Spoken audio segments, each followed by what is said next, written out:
Oh ya, baik. Selamat sore semuanya. Saya Vanessa dari Fakultas Psikologi 2020. Pertama-tama kita akan berdoa dulu. Saya akan memimpin doa dalam kepercayaan Kristen. Mari kita berdoa. Tuhan Yesus, terima kasih ya Tuhan. Pada sore harinya Tuhan, sehingga kami dapat melakukan kegiatan pada harinya Tuhan, berkati dari awal, pertengahan hingga akhirnya Tuhan, sehingga kami dapat menangkap apa yang akan disampaikan oleh Ibu Deborah ya Tuhan. Terima kasih dan nama Tuhan Yesus kami berdoa. Haleluya, amin. Ya, sembari menunggu teman-teman kita yang lain,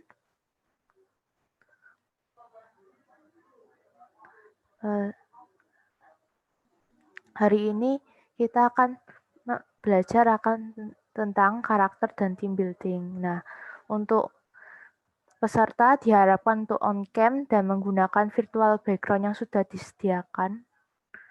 Dan ya, kita sudah membahas tadi bersama Pak Adi mengenai bisnis kanvas. Nah, salah satu aspek yang dikatakan oleh beliau adalah teamwork. Nah, maka kita perlu team building.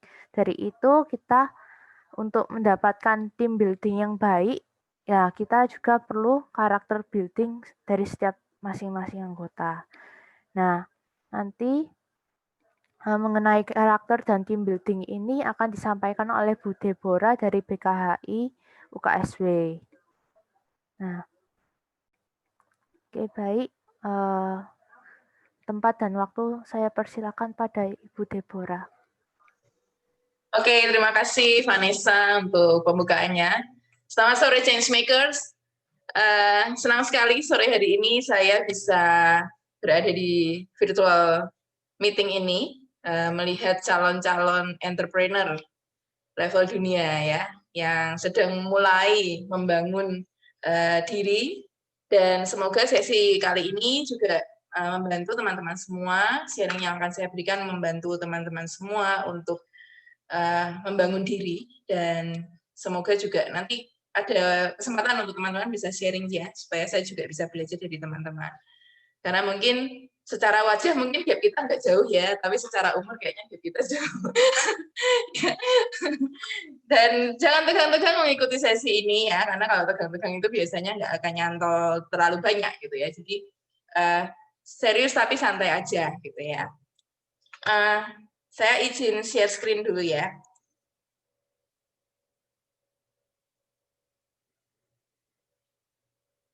Oke, so hari ini saya diminta untuk menyampaikan satu materi tentang team building. Untuk karakter building akan disampaikan besok oleh Saudara Victory Immanuel Ratar, partner saya biasanya ketika harus menyampaikan materi-materi seperti ini, tapi karena waktu kami ternyata tidak match sehingga terpaksa harus di-split. Jadi besok sambungannya dari yang hari ini ya. Nah, untuk sesi kali ini, perkenalkan nama saya Deborah Natalia Susito, saya pengajar di saya adalah salah satu pengajar di Fakultas Sains dan Matematika gitu ya. Jadi saya dengan Campus Director of Health Prize at UKSW itu satu fakultas begitu. Tapi ini bukan karena itu terus ada Health Prize gitu ya, no. Ya, Health Prize itu miliknya UKSW ya secara keseluruhan. Dan tahun ini saya dipercaya di Biro Kerjasama dan Hubungan Internasional. Jadi dalam konteks karena Health Prize ada di bawah koordinasi BKHI, maka saya menyampaikan materi ini juga. Nah, tema kecil yang saya mau angkat di dalam team building kali ini adalah work together, win together. Jadi banyak orang yang work together tapi sometimes tidak win together.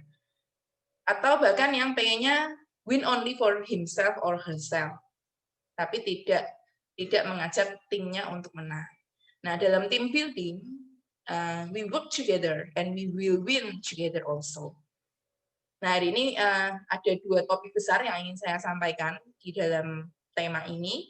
Yang pertama nanti masalah tim itu tidak lepas dari leadership. Ya. Jadi dalam tim, sekalipun ada ketua timnya, masing-masing orang dalam tim itu bertindak harus punya leadership untuk minimal dirinya sendiri. Dan kemudian nanti yang kedua, bagian kedua adalah kita akan melihat simulasinya, bagaimana sebuah team building dibangun melalui satu simulasi yang berjudul Six Thinking Hats. Nah, kalau teman-teman dulu LDKM, mengikuti LDKM, yang sudah mengikuti LDKM, yang mungkin angkatan 2020 belum bisa mengikuti LDKM, mungkin tahun depan, kalau Tuhan izinkan, teman-teman dari angkatan 2019 ke atas, yang pernah ikut LDKM, dan mungkin pas sesinya yang saya bawakan, sebenarnya materi yang akan saya sampaikan hari ini tidak jauh-jauh dari sana. Saya hanya memodifikasi sedikit dalam keperluan terkait dengan health price. Ya. Nah, semoga materi ini nanti bisa berguna buat teman-teman semua. Nah, kita akan mulai dulu karena tadi saya bilang ada masalah leadership, maka kita perlu tahu dulu apa itu kepemimpinan. Nah, secara khusus untuk materi tentang kepemimpinan ini saya mengambil dari buku yang ditulis oleh rektor pertama UKSW, yaitu Bapak Dr. Honoris Causa O. Noto Hamijoyo. Dengan judul Kepemimpinan yang Bertanggung Jawab. Satu buku yang cukup tebal, tetapi sangat filosofis, tapi juga sangat aplikatif. Dan buku ini sebenarnya menjadi satu pegangan untuk leadership yang baik dalam sebuah tim. Ya.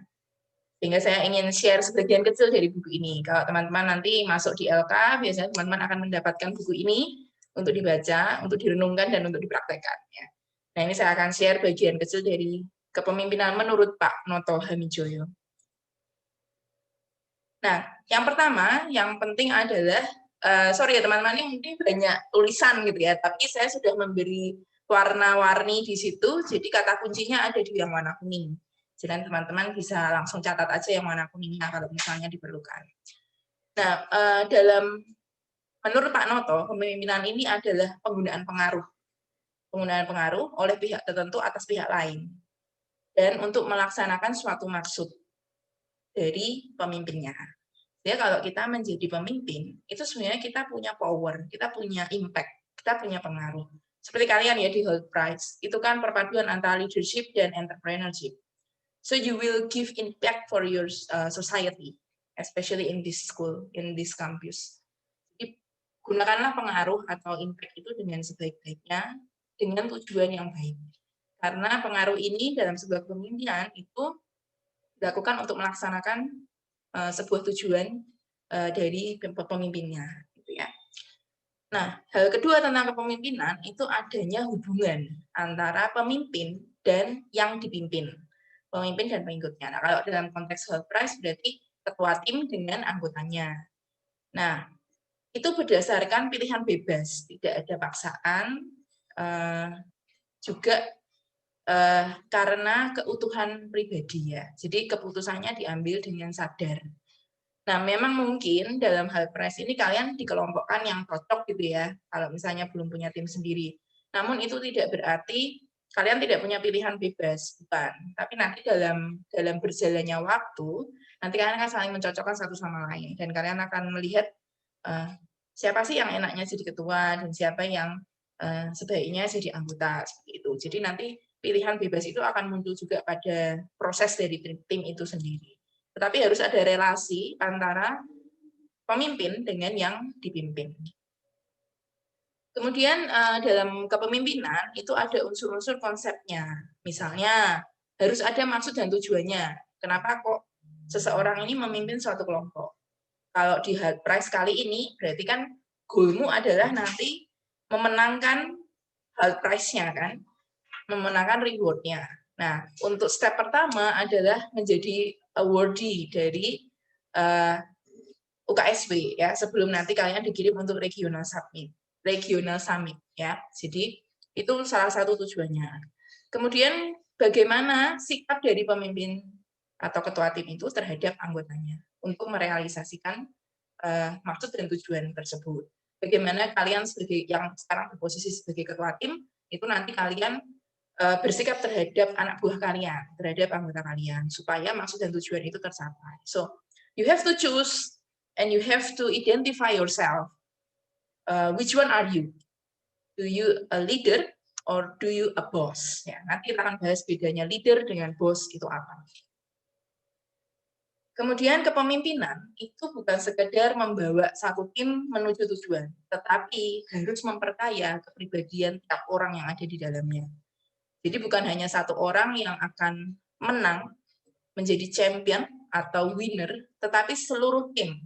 Dalam arti bukan hanya mencapai reward-nya, tetapi juga memperkaya dirinya. Jadi sama-sama berkembang. Misalnya sebelum ada baiknya sebelum kalian jalan ya, kalian refleksi dulu deh. Sebelum saya ikut Health Prize, saya punya karakteristik seperti apa sih? Jadi saya punya karakter seperti apa? Nanti sesudah ikut Health Prize, ada enggak perubahannya? Kalau memang ada, berarti dalam tim itu dia sudah memperkaya kepribadian masing-masing anggotanya gitu ya. Jadi semuanya win together begitu. Enggak cuman salah satu yang menang. Kemudian yang berikutnya, ada perbedaan ternyata antara kepemimpinan dan otoritas. Nah, dalam konteks otoritas, Pak Noto ini seorang sarjana hukum, sehingga otoritas bagi Pak Noto itu adalah kekuasaan. Kekuasaan, kekuatan, atau hukum itu sendiri. Jadi kepemimpinan itu nggak sama dengan otoritas. Nah, ada gambar di situ ya. Kalau seperti itu sampai nyembah-nyembah ya itu otoritas. Karena kita harus hormat sampai yang mungkin berdasarkan rasa takut gitu ya, bukan karena memang kita mau respect automatically terhadap seseorang, bukan segan tetapi takut, lebih ke arah takut. Kemudian kepemimpinan juga tidak sama dengan demagogi. Demagogi ini kompor ya kalau bahasa sekarang tuh, jadi kompor beleduk gitu ya. Zaman sekarang itu banyak sekali ya netizen dan berita-berita yang kita punya overwhelm information. Nah itu sometimes itu menjadi demagogi. Jadi membakar emosi massa, merangsang naluri atau membakar emosi massa. Jadi kepemimpinan tidak sama dengan orang yang jadi kompor itu tadi, ya, bukan demagogi. Lalu berikutnya kita perlu ingat tipe kepemimpinan itu seperti apa. Tipe kepemimpinan itu sebenarnya mengembangkan yang dipimpin. Makanya tadi kepemimpinan itu harus mengembangkan kepribadian dari pengikutnya, dari anak buahnya. Ya. Yang kedua, tidak egois. Jadi tidak hanya mau mengikuti maunya yang mimpin aja, tapi kemajuan seluruh anggotanya itu dipikirkan. Jadi maju bareng. Kemudian ada partnership. Selain leadership, di dalam leadership itu ada partnership. Jadi kita memperlakukan anggota tim kita bukan sebagai bawahan, tetapi sebagai rekan sekerja yang sepadan dengan kita. Kemudian demokrasi. Itu sebenarnya ada partnership ya. Karena kalau tidak ada partnership, demokrasinya nggak jalan. Kita nggak akan mendengarkan pendapat teman-teman kita nggak akan meminta ide atau masukan dari mereka, seperti itu. Kemudian pemimpin harus melakukan sesuatu berdasarkan persetujuan dari anggotanya. That is democracy. Ya. Ketika kita minta pendapat mereka, kita akan menentukan dengan musyawarah mufakat, baru kita jalan. Terkesan lama, terkesan nggak cakcek gitu ya. Tapi dengan cara demikian, kita melibatkan seluruh anggota kita. Bukan anggota kita bukan kita menjalankan kemauan kita sendiri dan memaksa anggota kita untuk mengikuti apa yang kita mau. Itu bukan kepemimpinan seperti itu. Jadi ada pengembangan kepribadian dari semua anggota, kemudian tidak egois, partnership, demokrasi, dan persetujuan dari semua pihak. Itu adalah kepemimpinan, leadership itu sendiri. Nah, ini kalau digambarkan badannya, kepemimpinan ini ternyata sangat erat kaitannya dengan relasi. Kalau kita tidak peduli, sebagai pemimpin kita tidak peduli dengan anak buah kita, atau sebagai anak buah kita tidak respect terhadap pemimpin kita, tidak ada relasi yang baik, itu bukan kepemimpinan. Nah, di dalam relasi ini ada setiap anggota pasti harus tahu maksud dan tujuan dari pemimpinnya apa. Kemudian pemimpin juga harus tahu bagaimana dia bersikap terhadap anak buahnya. Jadi diperlakukan sebagai partner itu tadi. Nah, selanjutnya ada satu quotes yang indah di dalam bukunya Pak Noto. Itu ini, kebesaran seorang pemimpin itu tergantung pada keutamaan, maksud dan tujuannya. dan kesanggupannya untuk mewujudkannya. Jadi seorang pemimpin bukan cuma bisa berteori, bisa menelurkan begitu banyak harapan, tetapi tidak bisa melakukannya. Tetapi seorang pemimpin punya tujuan, punya visi, punya misi, sekaligus dia bisa menggerakkan orang-orang di bawahnya untuk melakukan itu bersama-sama. That is a leader. And leadership is not a position or a title. It is action and example. Zaman sekarang banyak sekali ya orang-orang yang mengejar jabatan, tetapi dia berpikir bahwa ketika saya menjabat, berarti saya memimpin. Belum tentu loh. Karena seorang yang menjabat itu belum tentu memimpin, tapi seorang yang memimpin juga belum tentu menjabat. Ada orang-orang yang tidak punya jabatan, tapi dia punya leadership yang bagus. So leadership is about action and example. Bagaimana dia bukan hanya ngomong, bukan hanya punya jabatan, tetapi bagaimana dia bertindak dan memberikan teladan bagi orang lain, orang-orang di sekitarnya. That is a leader. Nah, ada satu contoh yang ingin saya ambil dari buku Nehemia. Ya. Ada satu tokoh dalam sejarah bangsa Yahudi ya, Israel pada zaman kuno dulu, mungkin 1000 tahun yang lalu atau sebelum Masehi ya, saya lupa. Pokoknya nama tokohnya ini Nehemia. Ya. Siapa Nehemia? Nehemia ini seorang, kalau dulu kan modelnya kerajaan gitu ya. Jadi Nehemia ini seorang yang dipercaya oleh raja waktu itu menjadi kepala minuman. Jadi tidak sembarang orang bisa menjadi kepala minuman raja saat itu. Tugasnya kepala minuman raja adalah menyediakan hidangan bagi raja. Dan Nehemia ini berarti kalau boleh menyajikan makanan dan minum buat raja, dia orang kepercayaan. Karena raja zaman itu selalu terancam kan hidupnya. Jadi makanannya harus diicipi dulu, beracun apa enggak gitu ya. Kalau Nehemia sampai dipercaya, berarti dia punya peran khusus dalam kerajaan itu. Dia hidup raja salah satunya terjamin dari dia. Kalau makanannya itu beracun, dia yang kena penggal. Gitu ya. Jadi Nehemia ini punya peran sangat penting di dalam istana raja waktu itu. Nah, Nehemia ini sebetulnya pada saat itu dia melayani raja karena bangsanya dibuang, jadi budak gitu ya. Terus Nehemia melayani raja dan dia mendengar di kota asalnya di Yerusalem itu sedang terjadi kekacauan besar sehingga tembok Yerusalem itu runtuh. Zaman itu tembok kota itu pelindung. Kalau sebuah kota tidak punya tembok, itu berarti kotanya tuh kalah secara otoritas, terus dihina oleh bangsa lain karena dianggap sebagai tidak punya perlindungan gitu ya. Kalau kita bayangkan mungkin kayak tembok besar Cina itu ya, tembok besar Cina itu kan dibangun begitu panjang dan mengelilingi kota gitu ya. Seperti itu. Jadi tembok kota itu menunjukkan sebuah negara atau sebuah bangsa itu punya perlindungan yang kokoh. Kalau itu sampai hancur, berarti raja mereka lemah dan mereka bakal kena bully lah ya ceritanya kalau zaman sekarang. Nah, terus Nehemia ini diasingkan ke tempat lain, mengabdi pada raja lain. Nah, tapi dia rindu, dia pengen banget bangsanya itu nggak dihina orang lagi. Sehingga dia punya visi untuk membangun kembali tembok Yerusalem. Nah, ini kartunya ya. Nah, terus visinya mudah atau enggak? Membangun tembok kota. Bayangin aja kayak membangun tembok Cina itu ya, kalau sekarang kita nggak kebayang ini ya. Bayangin satu orang apa bisa gitu ya. Tapi dia punya visi itu gitu ya. Kemudian dia berdoa, Tuhan tolong tunjukkan jalan. Ya, saya harus apa? Karena dia tidak mungkin keluar dari istana raja kalau raja tidak menyuruh ya. Zaman kuno itu kan aturan raja itu ketat sekali kan ya. Jadi sangat harus ditaati. Kalau salah sedikit dia bisa kena penggal atau penjara. Hukum mati atau penjara. Nah, dia berdoa supaya Tuhan membuka jalan. Dan akhirnya Tuhan buka jalan. Dia diberi hak istimewa oleh raja. Dia dipanggil, kemudian ditanyai, kamu punya keinginan apa Nehemia? Kemudian dia ceritakan dia pengen pulang ke ininya untuk membangun kotanya, dan dia butuh batu bata dan lain sebagainya, bahan bangunannya untuk membangun kembali Yerusalem, tembok Yerusalem. Dan ajaibnya dikabulkan loh sama raja.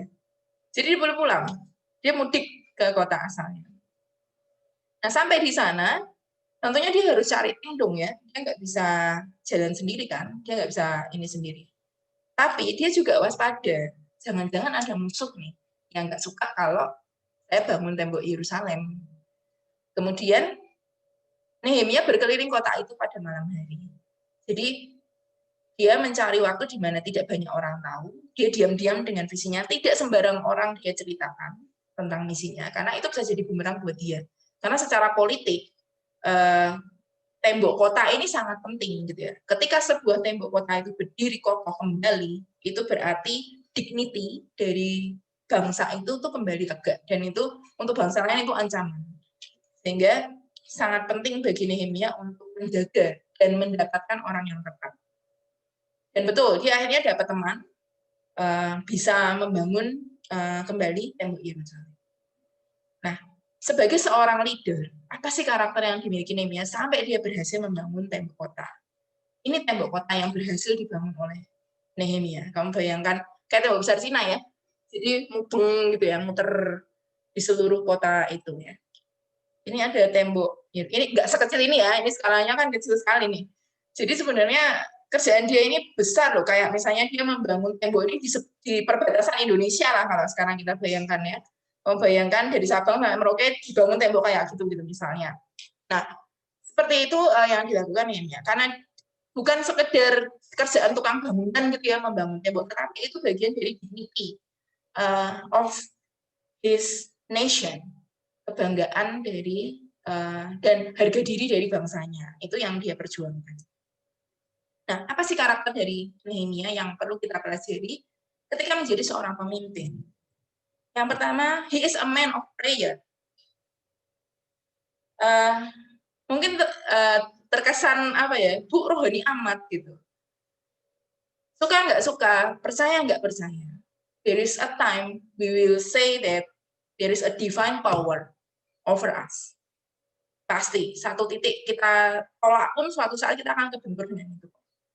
So, Nehemia bisa berhasil. Di tengah situasi yang tidak mungkin. Awalnya dia tidak mungkin bisa keluar dari kerajaan itu, tapi akhirnya dia mendapat belas kasihan dari raja, mendapat kesempatan dari raja. He is a man of prayer. Jadi dia orang yang rajin berdoa. Dan di situ divine way-nya keluar gitu ya. Divine way-nya keluar. Jadi kita lihat bahwa kalau ada kesulitan, sepanjang apa yang kita mau itu selaras dengan apa yang Tuhan mau, ada aja jalannya. Gitu ya. Ada aja jalan. Saya nggak tahu hari ini tantangan teman-teman di Health Prize apa sih. Tapi kalau kalian punya mimpi, ya doakan. Kalau Tuhan berkenan, nanti pasti ada jalannya. Entah bagaimana. Gitu ya. Mungkin sekarang kalau kita mikir, bisa nggak ya aku sampai di final award-nya dari Health Prize ke PBB gitu terus menang gitu. Kesannya kan mungkin ya. Sebagian dari kita mikir, nggak mungkin lah. Pokoknya bisa regional submit aja, aku udah seneng gitu misalnya. Loh, siapa tahu ya kan. Sepanjang kita punya niat baik, kita doakan. Kalau Tuhan izinkan ya ini. Kalau Tuhan nggak izinkan, apa ya kita protes enggak lah. Pasti ada hal baik yang Tuhan kerjakan. Dalam konteks Nehemia, yang dia doakan yang sesuai dengan apa yang Tuhan mau terjadi. Lalu Nehemia orang yang bijak. Dia orang yang bijaksana dan sangat berhati-hati. Di bukunya Nehemia itu diceritakan seperti ini. Selama itu aku tidak memberitahukan kepada siapapun bahwa Allah memberi ilham kepadaku untuk membangun kembali kota Yerusalem. Besoknya, malam-malam aku bangun. Lalu aku mengajak beberapa teman pergi keluar kota. Selain keledai yang aku kendarai, kami tidak membawa hewan tunggangan yang lain. Ya. Kamu bayangin kalau bawa kuda ya, gede gitu, ribet kan. Kalau keledai itu kan lebih kecil dari kuda gitu kan, tidak terlalu berisik juga. Keledai itu binatang yang agak bodoh ya, jadi mudah dituntun kemana-mana gitu. Kalau kuda kan dia bisa berontak, meringik dan lain sebagainya, itu nanti bikin perkara gitu ya. Jadi dia pakai, dan kelihatan jadi sederhana kan kalau pakai keledai dibanding kalau pakai kuda. Kalau pakai kuda kan kesannya kayak tentara yang wah gitu kan. Nah, terus dalam perjalanan aku memeriksa kerusakan yang ada pada tembok kota dan kulihat pula pintu-pintu gerbang yang telah habis dimakan api. Kamu bayangkan seteliti itu dia ya, keliling kota, cek yang rusak yang mana. Tak seorang pun dari para pemuka rakyat tahu kemana aku pergi dan apa yang sedang kurencanakan. Kenapa? Karena pemuka rakyat itu punya sisi politis. Dia nggak mau terganggu oleh sisi itu. Sebab sampai waktu itu aku belum mengatakan apa-apa kepada orang-orang sebangsaku, baik kepada para imam, pemuka agama waktu itu, maupun kepada para pemuka atau kepada para pegawai. Dan siapa saja yang akan turun membangun kota Yerusalem. Jadi dia sangat bijak ya. Dia belum tahu orang yang bakal jadi kawan atau lawannya dia siapa. Jadi dia sangat berhati-hati, sangat teliti. Karakter berikutnya dari Nehemia adalah stand firm. Dia teguh, dia fokus. Nah, Sanballat, Tobia, dan Geshem ini adalah musuhnya Tobia. Musuhnya Nehemia. Jadi mereka ini mengolok-olok kerjaannya Nehemia. Ih, Nehemia emang kamu bisa, gini-gini. Terus mereka sempat loh mengancam gitu ya, dan membuat suatu konspirasi untuk membunuh Nehemia. Tetapi karena hikmat dan bijaksana dari Nehemia dan kehati-hatiannya dan ketangguhannya dia, itu Nehemia lolos. Ya, mereka menertawakan dan mengejek kami. Kata mereka, apa yang hendak kamu lakukan? Apakah kamu mau bentak terhadap raja? Aku menjawab, Allah penguasa di surga akan membuat pekerjaan kami berhasil. Kami adalah hamba-hambanya dan kami mulai membangun. Tapi kamu tidak mempunyai hak atau milik apapun di Yerusalem. Bahkan bila orang-orang berbicara tentang Yerusalem, namamu tidak akan disebut-sebut. Jadi, kalau konteks zaman sekarang, Sanballat, Tobia, dan Geshem ini kayak netizen gitu ya. Misalnya cuma komentar, ngebully kayak gitu ya. Tapi Nehemia nggak peduli gitu ya. Aku tahu kok apa yang aku jalani gitu ya, dan aku nggak jahat kok. Jadi dia stand firm. Sempat juga Sanballat dan kawan-kawan ini panggil Nehemia. Dia ngirim utusan gitu, panggil Nehemia untuk ketemu secara personal gitu, tapi Nehemia nggak mau datang. Bukan karena Nehemia seorang pengecut, tapi karena Nehemia tahu ketika dia datang, dia bisa aja dibunuh. Jadi dia berhati-hati sekali. Lalu Nehemia juga seorang motivator dan teladan. Ketika kulihat bahwa rakyat takut karena ancaman dari Sanballat itu, aku berkata kepada mereka dan kepada para pemuka serta pemimpin, jangan takut kepada musuh. Ingatlah kepada Tuhan yang kuat dan dahsyat, dan berjuanglah untuk saudara-saudaramu, anak-anak, istri, dan rumahmu. Aku sendiri, rekan-rekanku, anak buahku, dan pengawal-pengawalku selalu berpakaian kerja, baik siang maupun malam. Kami terus-menerus dalam keadaan siap siaga dengan senjata di tangan. Jadi Nehemia mengatur shift supaya para pekerja ini ada dua pekerja ya. Jadi yang satu itu sebagai pekerja yang bangun, yang satunya itu berjaga pakai senjata. Jadi kalau ada apa-apa diserang, yang bangun ya tetap bangun, yang lawan itu yang pakai pedang itu. Jadi dia punya strategi yang keren lah si Nehemia ini. Tetapi dia nggak cuma nyuruh-nyuruh terus ongkang-ongkang kaki, enggak. Dia ikut keliling, ikut lihat ya. Dia bilang kan, kami selalu berpakaian kerja. Dan dia menunjukkan bahwa dia tidak takut. Ketika Sanballat mau mengancam nyawanya pun dia nggak takut. Jadi karakter seperti ini yang perlu dimiliki oleh seorang pemimpin. Lalu Nehemia juga orang yang berani dan adil. Nah, ternyata waktu itu ada kejadian itu korupsi ya. Jadi ada penyelewengan keuangan, kemudian ada keluhan yang sampai ke telinganya Nehemia. Dan Nehemia langsung bertindak gitu ya, karena dia marah sekali, ada korupsi, lalu dia menegur pemuka dan pemimpin rakyat. Kamu tuh menindas saudaramu sendiri. Kemudian dia buka rapat terbuka untuk menangani masalah itu. Jadi Nehemia seorang yang berani dan adil. Kemudian Nehemia juga tadi tidak egois ya, tidak mencari keuntungan sendiri. Dia tidak mengambil gajinya, walaupun dia punya hak atas itu. Sudah menjadi gubernur Yehuda. Yehuda ini 12 tahun lamanya. Terus selama itu aku dan saudaraku tidak pernah mengambil tunjanganku sebagai gubernur. Gubernur-gubernur sebelum aku menjadi beban bagi rakyat karena mereka menuntut 40 uang perak sehari untuk makanan dan anggur. Jadi dapat tunjangan untuk 40 uang perak. Padahal waktu itu bangsanya lagi menderita. Bahkan pegawai mereka juga menindas rakyat. Tapi aku tidak mau berbuat begitu karena aku takut kepada Allah. Sehingga segala tenagaku kucurahkan kepada pembangunan tembok, dan aku tidak mendapat tanah sedikit pun sebagai imbalan, walaupun semua pembantuku ikut bekerja pada pembangunan itu. Jadi, lihat ya, dia tidak mencari keuntungan sendiri, dia tidak mengambil haknya, tapi dia melakukan apa yang menjadi kewajibannya. Dan itu kebahagiaan seorang pemimpin ya, dia bisa tidak mengambil haknya, tapi dia tetap melakukan kewajibannya, karena kerelaan hatinya dia. Nah, apa sih kuncinya Nehemia bisa se-firm itu ya? Dia punya prinsip seperti ini. I am doing a great work, and I cannot come down. Jadi dia tahu pekerjaannya dia itu pekerjaan yang besar dan penting, signifikan. Jadi dia tidak menyerah. Itu yang dilakukan oleh Nehemia. Jadi Nehemia salah satu tokoh dalam sejarah yang kita bisa jadikan panutannya. Tugasnya berat. Mungkin dibandingkan kita tugasnya lebih beratan dia kali ya, cuman gitu ya. Kalau kita kan mikirin, kita kan bikin abstrak gitu kan, dilombain dulu, ntar baru kalau udah lolos baru ada, oh habis ini mau bikin startup nih, mau gimana ya gitu kan. Mungkin lingkup kita lebih kecil ya. Tapi saya mau bilang bahwa ada orang seperti Nehemia yang pernah hidup di dunia ini, yang bisa jadikan example as a leader. Nah, jadi kita pasti punya contoh-contoh yang lain juga selain Nehemia. Ya. Nah, itu kita bisa jadikan motivasi untuk kita. Kalau nanti mendapatkan kesulitan, kita tetap berdiri teguh sebagai leader dan sebagai tim.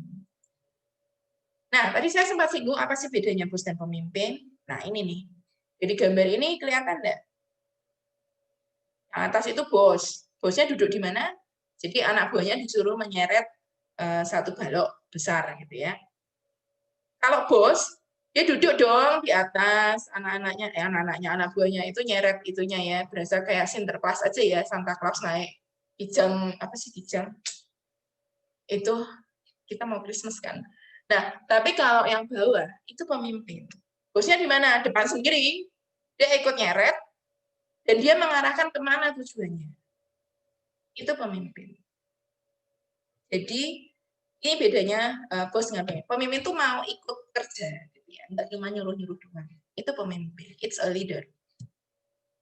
Remember the difference between a boss and a leader. A boss says go. A leader says let's go. Bedanya apa? Yang say go itu kan berarti nyuruh doang kan. Sana loh, aku ini.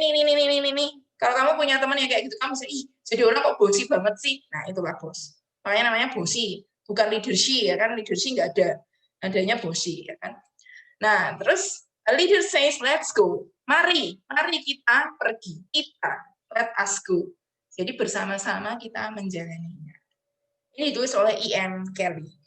This is a nice phrase, a nice quotes of leadership that I found several years ago. Dan ini sangat mudah diingat ya. A boss says go, a leader says let's go. Ya. Nah, lalu di dalam konteks UKSW, karena kita Universitas Kristen, memang nilai-nilai ini yang dikembangkan. Namanya Saptagina. Ini adalah, bukan Niktagina ya, Niktagina itu artis. Ini Saptagina. Ya. Ada Sabta itu 7, jadi ada 7 poin penting. Ini juga hasil perenungan dari Pak Noto dan para founding fathers of UKSW. Yang pertama, perhatian pada yang dipimpin. Jangan sampai eksploitasi anggota tim ya, tapi tidak diperhatikan. So, perhatian kepada yang dipimpin. Yang kedua, supel. Bisa bergaul dengan luas. Salah itu ya, luasnya typo, harusnya pakai W ya. Pergaulan yang luas. Kemudian membesarkan hati yang dipimpin. Seperti Nehemia tadi, rakyatnya mengeluh, aku diperas gini, aku nggak mendapatkan hakku. Dia dan lelah ya rakyatnya, dan Nehemia bilang, ayo kamu harus kuat demi anak cucumu, demi kota kita. Gitu ya. Jadi membesarkan hati yang dipimpin. Terus mendengarkan yang dipimpin. Jangan minta yang dipimpin, minta pemimpinnya didengerin, tapi dia nggak mau dengerin anak buahnya. Itu bukan partnership. Lalu mengambil keputusan melalui konsultasi, ya diskusi, demokrasi, ya. Menjadi teladan. Nah, yang terakhir ini, sometimes ini yang paling susah ya, mau dikoreksi, and do self-critics. Ada baiknya kita punya waktu untuk diam, tenang, dan melihat. Sampai sejauh ini, sebagai seorang pemimpin, saya sudah melakukan apa aja. Dan kalau saya jadi yang saya pimpin, saya ini kekurangannya apa ya? Harus punya waktu seperti itu seorang pemimpin. Karena kalau enggak maju-maju nanti timnya ya. Kamu akan frustasi dengan apa yang kamu kerjakan, padahal sebenarnya salahnya jangan-jangan di kamu. Nah, seorang pemimpin itu harus mau dikoreksi and do self-critics. True leaders don't create followers, they create more leaders. Karena memperlakukan sama-sama sebagai partner, maka teman-temannya kan akan ketularan juga ya kepemimpinannya. Jadi true leaders will create more leaders. Nah, siklus seperti ini harus terjadi. Ini estafet. Ya, jadi nanti kalau kalian saya sudah lulus, gitu ya, adik-adik timmu yang mungkin usianya lebih muda dari kamu bisa menggantikan kamu menjadi ketua tim seperti itu. Berdasarkan misalnya teladan yang baik dari kamu. Nah, dalam konteks UKSW, dalam kepemimpinan Kristen, sebenarnya kita mengabdi pada Tuhan untuk kepentingan organisasi dan sesama kita. Sehingga tidak melulu soal laba, tidak melulu soal keuntungan, gitu ya. Tetapi ada sisi pelayanan yang harus kita lakukan. Saya tertarik sekali dengan Health Price karena Health Price tidak hanya memikirkan soal laba, Health Price memikirkan pemakmuran dan kesejahteraan global. Ya, itu adalah bentuk pelayanan kita bagi dunia. Nah, UKSW pemimpin itu they not leader. Ada dua hal pokok dalam kepemimpinan yang melayani. Yang pertama adalah pemimpin yang melayani, leiden dient, dan pelayan yang memimpin, dient leiden. Sorry, saya mungkin pelafalan saya kurang pas ya. Ini bahasa Belanda. Jadi konteks kepemimpinan di UKSW yang ditanamkan adalah kepemimpinan yang melayani. Ada dua aspek pokok dalam kepemimpinan yang melayani. Yang pertama adalah pemimpin yang mau melayani. Dan yang kedua, pelayan yang bersedia memimpin. Jadi konteks pemimpin dan melayani itu disetarakan. Seorang pemimpin harus bisa melayani, seorang pelayan harus bisa memimpin. That is kepemimpinan di UKSW. Dan sebetulnya warna itu yang kita sedang bersama-sama kembangkan saat ini. So good leaders must first become a good servant. Jadi kalau kamu belajar jadi pemimpin yang baik, belajar dulu jadi pelayan yang baik. Karena kita setia dulu dalam perkara-perkara kecil, dan kita akan dipercaya untuk perkara yang lebih besar. Kalau sekarang kita mau membereskan hal-hal yang remeh-temeh, suatu saat Tuhan akan memberikan kita kepercayaan untuk membereskan hal-hal yang lebih besar. Itulah kepemimpinan yang melayani. Good leaders must first become good servants.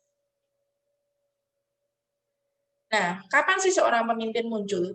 Ternyata seorang pemimpin muncul jika ada kebutuhan akan perubahan besar dan ditemukan dengan orang berbakat yang terpanggil untuk memenuhinya. Maka di situ akan muncul seorang pemimpin. Jadi kalau ada kebutuhan perubahan besar, lalu ada seseorang yang berbakat dan memang dia terpanggil untuk menjawab itu, disitulah pemimpin akan muncul. So if you are a leader, you know that you can answer something or you can do something there. Itu dinamakan kamu terpanggil. You are called to do something in that area. Nah, saya yakin kalian itu juga sebagian besar pasti punya panggilan ini ya. Kalau enggak kalian enggak akan bergabung di sini kok. So cari. Aku tuh pengen apa sih? Bukan hanya sekedar menangin Health Prize-nya, tapi apa ya kamu mau cari di Health Prize ini? Setelah selesai Health Prize, what I have to do? Kamu harus punya impact juga bagi sekitarmu, jangan berhenti sampai di Health Prize. Tapi saat ini fokusnya ke Health Prize dulu. Nah, itu kamu kerjakan dulu dengan setia dan nanti kamu akan menemukan tempatmu untuk berkarya. Leaders are not born. Leaders should be well prepared and trained. Jadi kita nggak jebrot lahir jadi pemimpin, enggak. Tapi seorang pemimpin itu dibentuk dari lingkungan, dari keadaannya, sehingga dia benar-benar dipersiapkan dan di-training untuk itu. Nah, pemimpin kreatif itu bertanggung jawab dan sadar panggilannya perlu memiliki daya cipta. This is what we call creative minority leadership. KSW kan sering menyebut dirinya sebagai creative minority community gitu ya, komunitas kreatif minority. Nah, karena harus punya daya cipta. Kita minoritas, tetapi kita punya daya cipta that we call creative minority. Untuk menjawab setiap tantangan dalam masyarakat dan membawa pembaruan dan kemajuan bagi masyarakat, negara, dan gereja. Nah, teman-teman, Halpras ini terpanggil untuk menjawab 17 SDG ya, Sustainable Development Global, Sustainable Development Global ya benar ya? Nah, itu kita dipanggil sebagai kreatif minority untuk menjawab itu. Jadi, silakan saat ini kalian berkreasi, apa yang menurut kalian, ide gila pun tuh nggak apa-apa. Orang muda tuh kalau punya ide gila, itu nggak akan diketawain. Orang tua kalau punya ide gila, itu diketawain. Kenapa? Karena mereka berpikir sudah nggak punya tenaga. Tapi kalau orang muda punya ide gila, orang akan lihat aja gitu, oke, kita akan lihat kamu sampai mana, kayak gitu kan. Karena orang muda masih punya banyak tenaga, gitu. So, selagi sekarang kamu masih muda, segera lakukan. Masa muda itu cepat banget loh berlalunya. Saya sekarang masih merasa muda ya, tapi kalau lihat KTP saya sedih juga gitu. Ya ampun, aku sudah gak muda lagi nih secara umur gitu ya. Tapi benar-benar waktu masa muda itu berlalu dengan sangat cepat. Jadi kalau kalian sekarang adalah masamu sebagai anak muda, do the best that you can do. Karena waktu ini nggak kembali. Setiap orang ada waktunya, dan setiap waktu ada orangnya. Nah, kalau sekarang ini waktumu, silakan dipakai sebaik-baiknya. Silakan berkreativitas, silakan berdaya cipta. Nah, great leaders don't set out to be a leader. They set out to make a difference. Jadi kita sebagai leader itu membuat perubahan. It's never about the role, it's always about the goal. Jadi yang penting adalah difference-nya, perubahannya, perbedaannya, dan juga goal-nya apa. Nah, tantangannya apa sih di dalam kepemimpinan? Leadership is to be strong, but not rude. Kuat, tapi enggak kasar ya. Be kind, but not weak. Baik, tapi enggak lemah. Be bold, but not bully. Tegas, tetapi bukan membuli orang. Be thoughtful, but not lazy. Be humble, but not timid. Be proud, but not arrogant. Hati-hati ya, proud dengan arogan itu bedanya tipis loh. Kalau kita nggak punya hati yang, kita nggak punya kerendahan hati, bisa-bisa proud kita itu berubah menjadi arogansi. Have humor, but not folly. Bisa bercanda, tapi bukan bukan bercandaan yang ecek-ecek gitu ya. Bukan being a fool gitu. Nah, ini challenge dari seorang leader. Nah, bagian kedua, penerapan dari kepemimpinan ini pasti di dalam team building-nya. Nah, saya mau kasih kalian aktivitas. Ini berapa orang ya yang hadir akhirnya, teman-teman? Ada berapa partisipan? Apakah semua kelompok datang? Atau hanya perwakilannya aja? Perwakilan, Bu. Perwakilan, oke. Okay. Oh, perwakilan. Berarti ini totalnya berapa? Sorry, aku harus. Ada 30, Bu. 30. 30 termasuk Ibu. Oh, 30. Oke. Iya. Oke. Dan termasuk panitia hal price-nya ya? Iya. Oke. Aku asumsikan berarti tiap kelompok ada perwakilannya 1 atau 2 orang gitu ya. By the way, saya melihat ada Sherin di sini. Airin. Ini Sherin sebagai apakah? Ikut jadi tim? Oke. Ya, sebenarnya saya ada aktivitas, tapi ini nanti mungkin bisa dicoba ke teman-teman satu tim ya nanti. Ini saya kasih tahu guide-nya aja dulu, supaya nanti bisa dikerjakan bersama-sama. Aku udah jadi share screen ya. Tunggu. Saya jelaskan dulu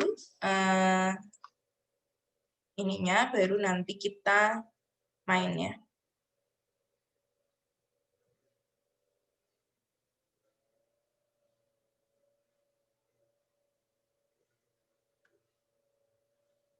Saya share screen lagi. Oke, mungkin teman-teman ada yang sudah pernah kenal permainan ini ya. Yang FSM pasti kenal lah ya. Kaisa request special request dari Kaisa adalah ini ya. So, ini adalah bentuk kreatif problem solving dengan satu permainan yang disebut Six Thinking Heads. Ya. Six Thinking Heads, jadi ada 6 topi dengan 6 warna. Masing-masing topi ini mewakili salah satu cara berpikir yang orang-orang punya. Jadi 6 topi ini adalah 6 cara berpikir orang pada umumnya. Ya. Kita bisa punya 6-6-nya, bisa punya kecenderungan 1 atau 2, tapi kita bisa belajar untuk punya semuanya. Nah, yang mau saya tekankan di sini adalah bagaimana kita yang mungkin saat ini punya kecenderungan hanya 2 atau 3 pola pikir, kita bisa gunakan semuanya, ya, supaya kita bisa berada dalam satu tim yang baik. Nah, ini ada bukunya dari Edward de Bono, Six Thinking Heads. Ini international bestseller. Belinya di mana? Saya kurang tahu sebetulnya ya. Tapi dulu saya dapat karena saya ikut satu acara di luar gitu. Edward de Bono. Nanti kalau sekarang buku online banyak ya, jadi bisa di ini. Nah, apa itu Six Thinking Heads?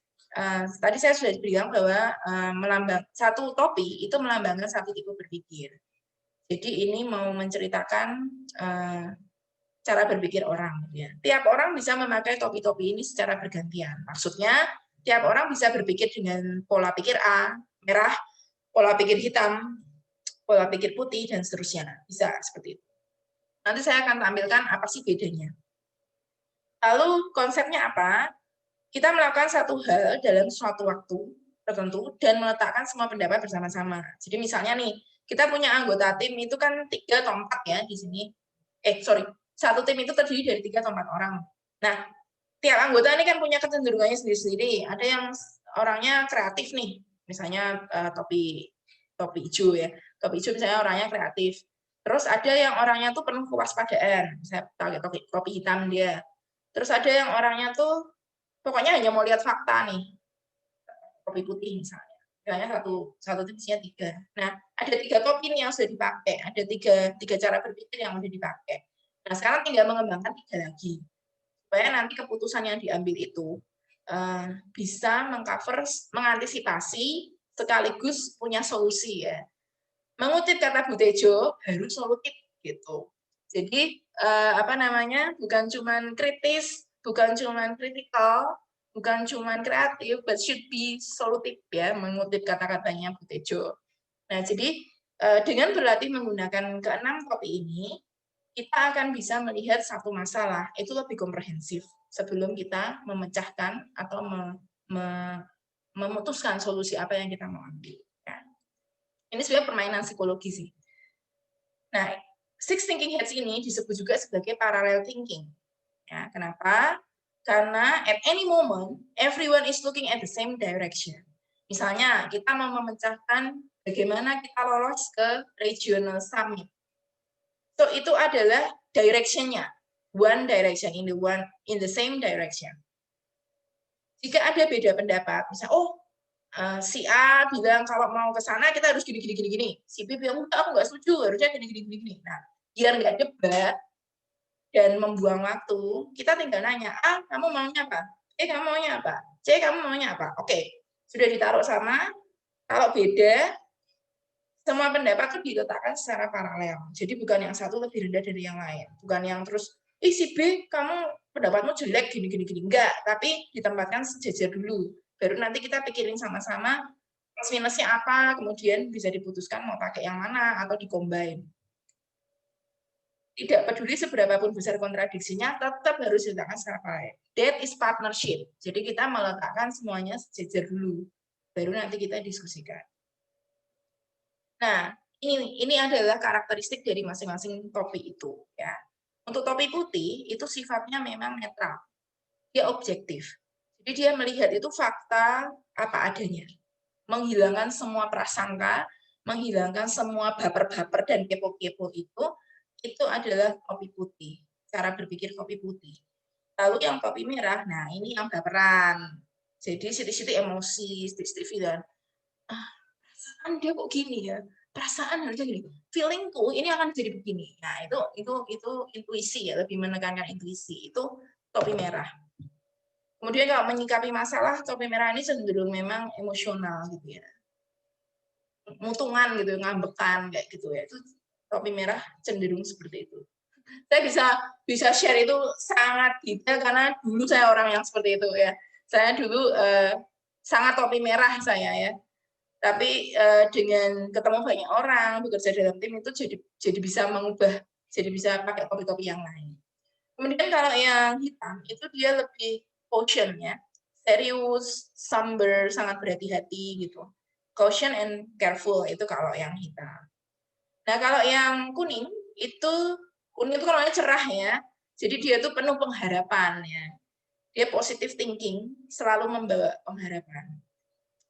Hope. Jadi penuh pengharapan, positif dan spekulatif. Dia berani berspekulasi, dia berani melihat masa depan itu lebih jauh. Lalu kalau yang topi hijau ini topi yang tadi saya bilang kreatif.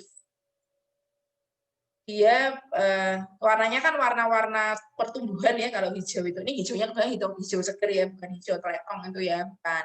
Jadi memang hijaunya lagi berkembang gitu, daun yang masih segar gitu. Itu menunjukkan kreativitas, ideas, dan lateral thinking. Jadi banyak plan A, plan B, plan C, plan D sampai plan Z dia punya. Gitu ya. Itu ini dan cenderung anti mainstream karena kan kreatif ya, anti mainstream.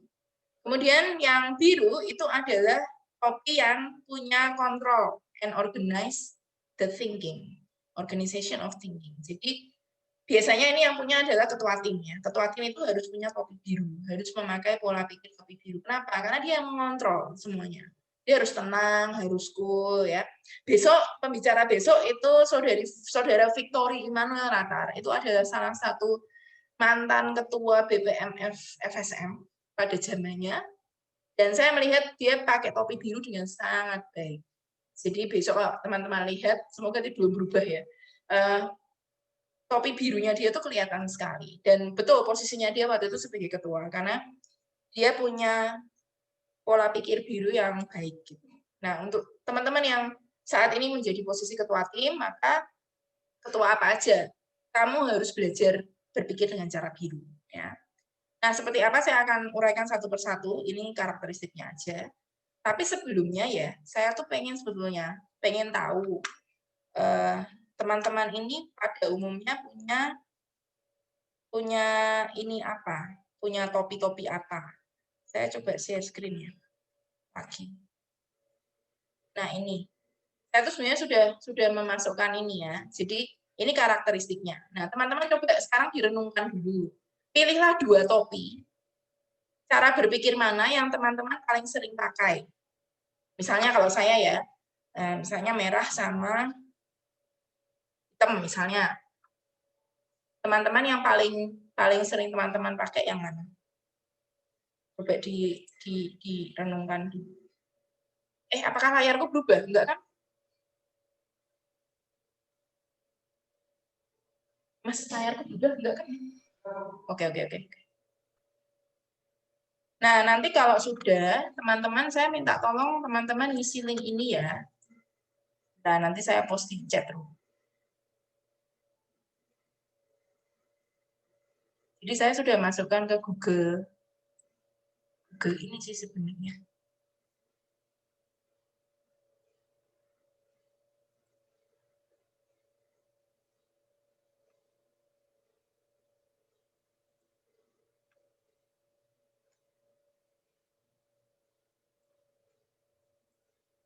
Oh ya, kok jadi ketik.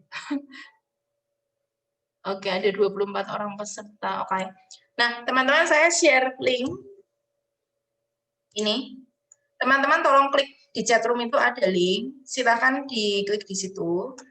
Nanti yang muncul itu adalah seperti ini. Ini yang muncul ya. Nanti teman-teman silakan cari teman-teman namanya di mana terus diisi. Ya.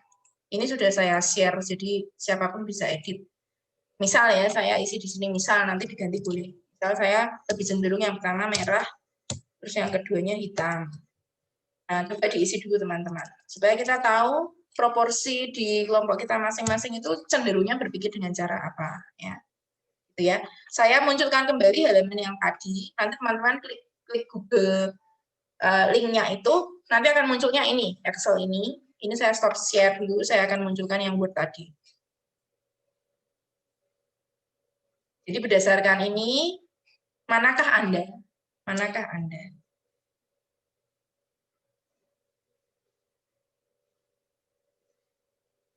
Nanti ini mungkin akan jadi apa namanya? Ini buat panitia ya. Jadi panitia tahu memetakan teman-teman di tim ini lebih banyak berpikir dengan cara apa sehingga harus mengembangkan cara berpikir yang mana gitu ya. Ini susahnya kalau online ya. Saya kalau nggak online biasanya kalau offline saya akan bagikan kalian ke dalam kelompok-kelompok terus saya main bareng gitu ya. Ini susahnya online jadi saya harus memanfaatkan Google juga. Silakan. Sudah diisi? Nggak usah dipikir berat-berat ya, ini bukan TAS. Jadi tolong santai saja ya. Ini bentuk refleksi diri. Tadi kan kita harus do self critic, kita harus do self reflection. So this is the first self reflection that might you have. Ini kok tidak ada pergerakan ya di Google Drive-nya ya? Belum ada yang ngisi nih. Teman-teman panitia kalau mau ngisi boleh loh. Itu tinggal di bawahnya kalian tulis nama kalian.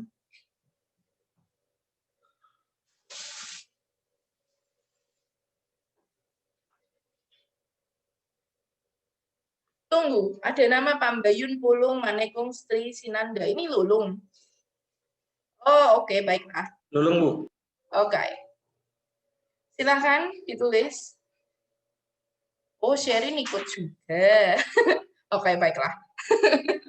Ayo, Rin, ditulis. Teman-teman yang lain juga boleh nulis, toh. Saya kasih waktu 2 menit ya.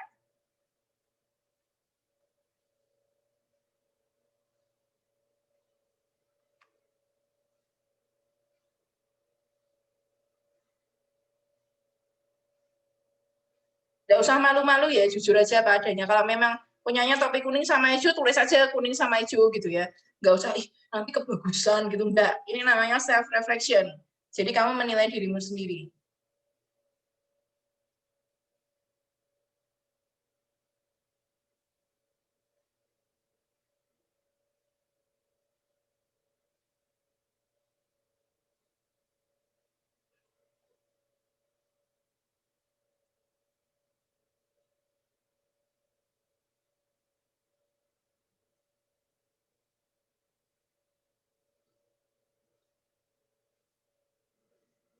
Oke, good. Sudah ada yang ngisi.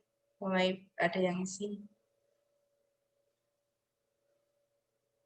Pilih 2 cara berpikir yang kamu paling sering pakai. Topi yang mana?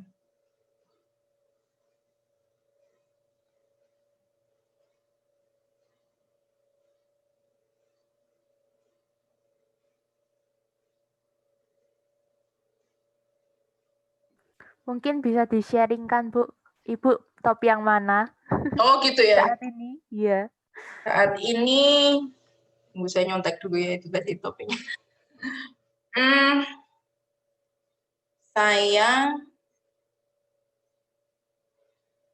Saya masih hitam, lalu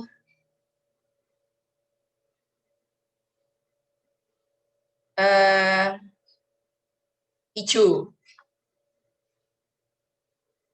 Somehow. Yang hijau saya kurang yakin. Tapi hitam iya, saya hitam. Jadi kalau mau do something, selalu mikir apa yang harus diantisipasi dulu gitu ya. Iya. Kalau saya lebih gitu. Ya, kalau saya mungkin putih dan hijau, Bu. Oke, that's good. Iya. Putih dan hijau, that's good. Jadi kamu ini ya, Nes, kamu nggak peduli orang membumbui apa, kamu berusaha cari tahu kebenarannya ya. Iya. Karena kan objektif. That's good. Ya, ini kombinasi yang bagus. Kreatif juga, banyak ide, ya. Iya. Ya, dulu sepertinya saya dulu merah, tapi lama-kelamaan buat apa sih kalau kita terlalu kayak dituntun sama emosi terus kan Jadi sakit hati terus ya Bu ya. Betul. Hatinya cuma satu ya, jangan disakiti, apalagi ini weekend kan. Iya. Salah satu tawa tuh yang hatinya lagi perlu aduh kita out of topic, maaf. Iya. Iya benar-benar. Saya setuju sama Nesa ya. Jadi kalau topi merah itu memang jangan terlalu sering dipakai. Tapi jangan juga dibuang gitu ya. Karena kan Iya. dengan merah itu kita bisa belajar mengerti kondisi dari teman-teman kita gitu ya. Kalau ada yang lagi down, ada yang lagi punya masalah, itu merah itu memang harus main, tapi harus Iya. diimbangi dengan topi yang lain ya. Kalau enggak nanti jadinya baperan ya, Nes ya. Iya. Sedikit-sedikit nangis Bu nanti. Nah, betul, sedikit-sedikit nangis buat Tapi yang nggak ya, penting ya. iya Oh, sih benar Bu. Harus peka. Berarti iya. ya. Jadi digunakan sesuai porsinya aja sih sebenarnya ya. Iya betul. Oke, so ini kalau kalian lihat di Google Drive-nya, memang sudah ada yang mengisi. Nanti kalau yang belum silahkan diisi ya. Kenapa sih butuh ini?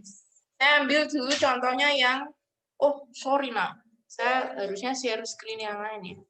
Nes, saya lanjut ke ini nggak apa-apa ya? Iya Bu, nggak apa-apa. Oke, ini sudah ada yang ngisi. Misal nih, saya ambil kelompok 7 ya, karena ini yang paling banyak hadir. Lihat ya, dari 6 topi. Dari 6 topi, mereka ternyata paling banyak hijau. Sama kuning ya. Hijau sama kuning kan. 2 hijau, 2 kuning nih. Ada hitam, ada biru. Oke, dan Niko kalau mau ngisi, jangan ragu-ragu, silahkan diisi. Nah, ini nanti kita bisa lihat combine-nya. Ini yang kurang apa? Berarti kurang putih sama merah ya. Kurang putih sama merah. Berarti nanti tim 7 itu kalian harus menambah atau berusaha mengembangkan pakai topi merah sama putih gitu maksudnya. Supaya karena kalian terbiasa dengan hijau dan kuning, which is it. That's good karena kan optimis, kreatif ya kan, penuh pengharapan, terus berhati-hati, terus taking control-nya ya. Ya betul Rin, kamu harus punya biru karena kamu di ISEC. Kalau nggak punya biru agak susah ya. Jadi apa namanya? Itu nanti dikombin ditambah dengan yang putih sama yang merah seperti itu. Misalnya kelompok 10 nih. Kelompok 10 kan biru, kuning, kayak nyanyi balonku ya. Biru, kuning, merah, hijau ya. Kurang hitam dengan 6 itu berarti putih ya. Hitam dengan putih. Nah, nanti berarti teman-teman di kelompok 10 usahakan mengembangkan pola pikir hitam dan putih juga. Ya. Nah, kira-kira seperti itu sih bentuk analisisnya kalau mau dipakai. Kesa, kuning, dan merah. Mosok kamu merah sih, Jess? Ya, by the way, oke. Saya nggak bisa protes, karena itu refleksimu ya. Kurang tahu, anyway. Bu. Kadang-kadang masih suka temperamen, Bu. Oh gitu ya? Oh iya, benar. Temperamen itu merah. Ya, oke. Jadi nanti silahkan teman-teman merefleksi punya sendiri dan punya kelompoknya. Dan apa sih yang perlu dikembangkan, gitu ya. Oke, saya kembali ke PPT saya. Nanti itu bisa diteruskan, itu kan saya share, saya open ya itunya. Jadi nanti kalau teman-teman lain yang belum mengisi bisa mengisi, no problem. Saya salah pencet. Nah ini saya akan mencoba menjabarkan secara spesifik masing-masing topi itu seperti apa sih. Kalau tadi kan karakteristik umumnya, sekarang saya akan coba yang spesifiknya ya. Mungkin kalau kesulitan nyata teman-teman jangan khawatir, nanti materinya saya berikan kepada panitia sehingga panitia bisa share. Jadi teman-teman nanti bisa pelajari lebih lanjut ya. Oke, yang pertama topi biru. Topi biru ini adalah topi yang the programming head. Jadi topi yang punya program, punya tujuannya. Makanya tadi dibilang itu harus dimiliki oleh leadernya, oleh ketua timnya. Berpikir tentang apa yang bisa digunakan untuk explore masalah, bukan mikirin masalahnya. Kalau mikirin masalahnya nanti nggak dapat solusinya, ya. Jadi explore masalahnya itu seperti apa, kita punya kelebihan apa, kekurangan apa, harus bagaimana, ya. Explore the problem. Lalu teguh, jangan sampai terpengaruh, jangan mudah dipengaruhi. Itu tugas seorang pemimpin. Jadi kamu harus tenang. Tadi kan cool gitu ya. Karena kamu harus tenang, kamu harus bisa berpikir, kamu harus bisa mengarahkan timmu kemana. Jadi jangan mudah dipengaruhi oleh yang nggak baik terutama. Lalu fokus pada tujuan. Kemudian mengarahkan, menugaskan bagaimana harus masalah ini dipecahkan atau dipikirkan dan dipecahkan. Oh, oke, kamu tolong cari tahu soal yang ini. Kamu tolong cari tahu soal yang ini, gitu ya. Beberapa waktu yang lalu BKHI mengadakan satu bedah film dengan tim mengadakan satu bedah film Miss Sloan ya.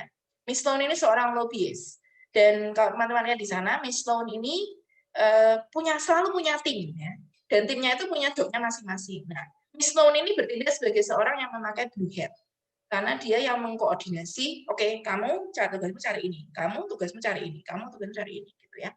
That's the important thing of using the blue hat. Kemudian mengawasi cara berpikir dan menghentikan perdebatan. Kalau ada yang debat kusir mulai aneh-aneh ya, baper-baperan gitu, cut. Tunggu, kita sudah out of topic nih. Ayo kita kembali. Ya. Kemudian memastikan aturan itu dilaksanakan dan memaksa disiplin untuk melakukan aturan. Jangan begitu aturan sendiri dilanggar sendiri gitu ya. Kita nggak jadi teladan nanti, kita nggak jadi blue hat. Lalu terakhir, kamu harus bisa meringkas dan menyimpulkan dari berbagai ide yang dimiliki oleh teman-teman di kelompokmu. Ya, karena kamu nanti yang akan mengarahkan, oke, berarti kita keputusannya begini, yuk kita jalan sama-sama. Nah, beberapa pertanyaan yang bisa membantu untuk mengeksplor masalah, itu adalah ini. Mengapa kita ada di sini? Jadi, kenapa kamu ikut Hot Price? Apa yang kamu pikirkan tentang Hot Price? Apa yang kamu ingin capai dalam Hot Price?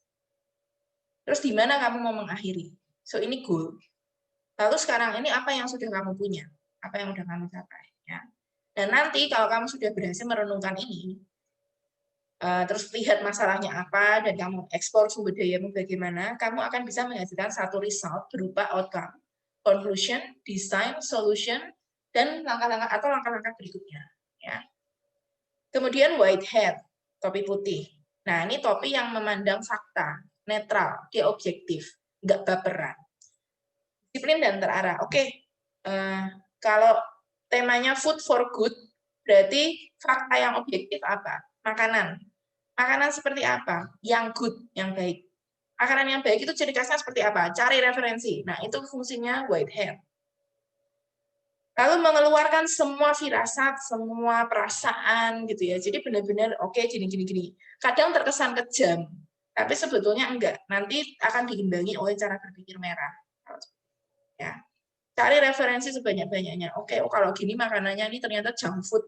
Berarti keluarin aja walaupun itu murah, mudah didapat, tapi itu junk food, keluarin gitu misalnya. Kemudian mengajukan pertanyaan-pertanyaan untuk memperoleh informasi atau mengisi gap informasi. Misalnya kamu masih kepo, kok kalau food for good, apa ya ciri-ciri food yang baik untuk kesehatan, gitu misalnya. Jadi seperti apa itu? Nah itu harus dicari, ada referensinya. Ada gap informasi yang harus dicari. Kok kurang ini ya? Kurangnya apa lagi? License, mungkin license-nya di mana, gitu ya. Nah itu bisa dicari. Itu gap informasi yang harus diisi. Kemudian sistem informasi, cek dulu, kalau dapat info itu dicek dulu, dan ada buktinya enggak. Kemudian yang kedua, fakta itu kadang dipercayai orang, tapi belum tentu ada buktinya, gitu ya. Jadi harus dicek. Jadi fungsinya white hat itu check and recheck. Gitu. Kemudian beberapa pertanyaan membantu, kita udah punya info apa aja sih tentang food for good misalnya. Lalu informasi apa lagi yang kita butuhkan? Nah, ini menjawab gap informasinya. Kemudian apa yang belum ada? Ini juga gap informasi. Terus apalagi ya yang masih perlu kita cari? Jadi kepo-kepo gitu ya, pertanyaan-pertanyaan kepo yang solutif tapi. Lalu gimana caranya kita mendapatkan informasi yang belum kita punya? Ya, itu beberapa pertanyaan refleksi yang bisa membantu kita berpikir dengan cara topi putih. Nah, masuk ke berikutnya itu red hat.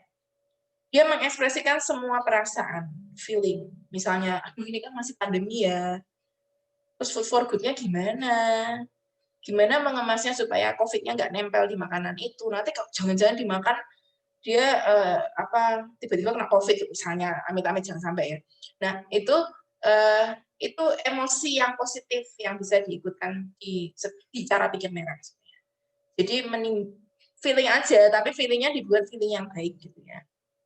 Nah, tapi kalau yang negatif itu biasanya ya cuman khawatir-khawatir tapi nggak ada solusinya gitu ya. Dan berusaha melogikakan itu tapi sebetulnya nggak logis. Nah, ada beberapa tipe perasaan sebenarnya yang bisa dimasukkan. Itu ordinary. Kalau ordinary itu bisa takut, nggak suka, atau kita curiga.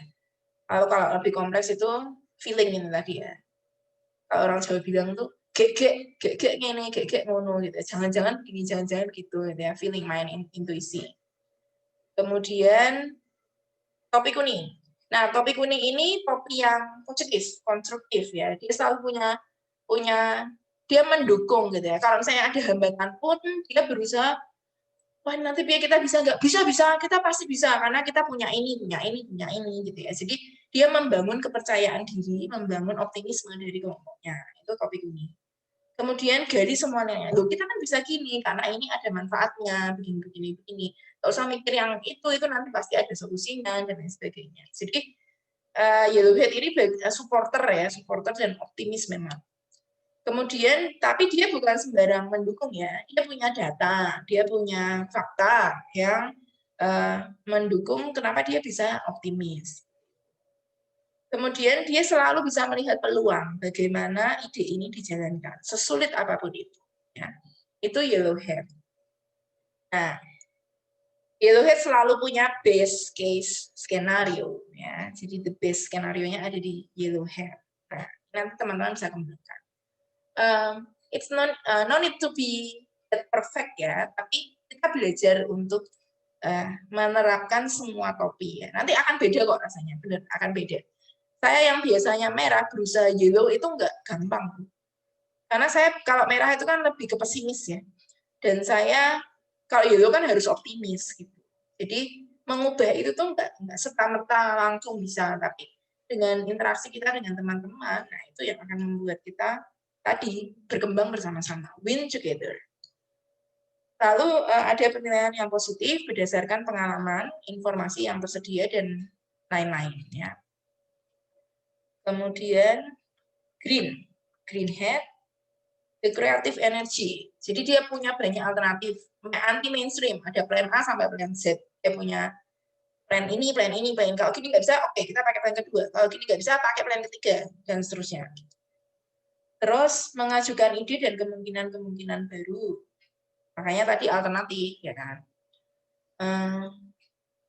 Kita hujan nggak bawa payung, apa yang terjadi? Pakai jaket.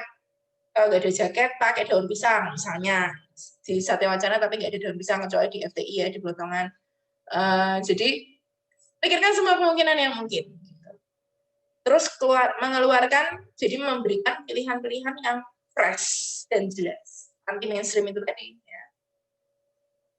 Food for good apa ya kira-kira? Bisa nggak bikin tempe yang nggak pakai ragi misalnya? Bisa nggak? Misalnya aku nggak tahu ya, ini cuma celotehan aja. Lalu memodifikasi dan memperbaiki ide-ide yang diajukan. Misalnya sudah ada ide A, terus tambah lagi dimodif jadi apa. Ya. Sama kalau kita kayak pakai pilih-pilih baju ya. Baju zaman dulu tuh tidak ada yang tempel-tempel loh, semua polos. Kotak-kotak ya kotak-kotak semua gitu ya. Sekarang kotak-kotak tapi lengannya ada tempelannya, ya kan? Itu sebuah modifikasi. Ya, misalnya. Lalu punya kemampuan yang kuat untuk mencari lebih dari yang sudah diketahui. Jadi nggak pernah puas gitu ya, tapi dalam konteks yang positif. Karena dia kreatif, karena dia harus punya alternatif. Jadi tidak pernah puas dengan posisi yang sekarang, tapi juga berarti tidak mencukuri yang sekarang, gitu ya. Tapi coba berpikir lebih gitu. Nah, terus black hat ini kayak polisinya gitu ya. Jadi dia waspada, dia hati-hati. Oh kalau kayak gini, jangan-jangan nanti kita gini ya. Jadi supaya nggak seperti itu, kita harus apa? Misalnya butuh nggak izin BP POM kalau misalnya, maksudnya kalau misalnya kamu berpikir di topi hitam, kalau kamu food for good, nanti kamu bikin startup, kamu harus berpikir juga. Loh, kalau di Indonesia kan harus ada syarat dari BP POM ya, hati-hati loh berarti makanan yang kita buat itu harus memenuhi standar BP POM. Jadi berpikir dengan cara hitam berarti langsung mengantisipasi, oke kita antisipasinya adalah kriteria dari BP POM itu seperti apa, misalnya.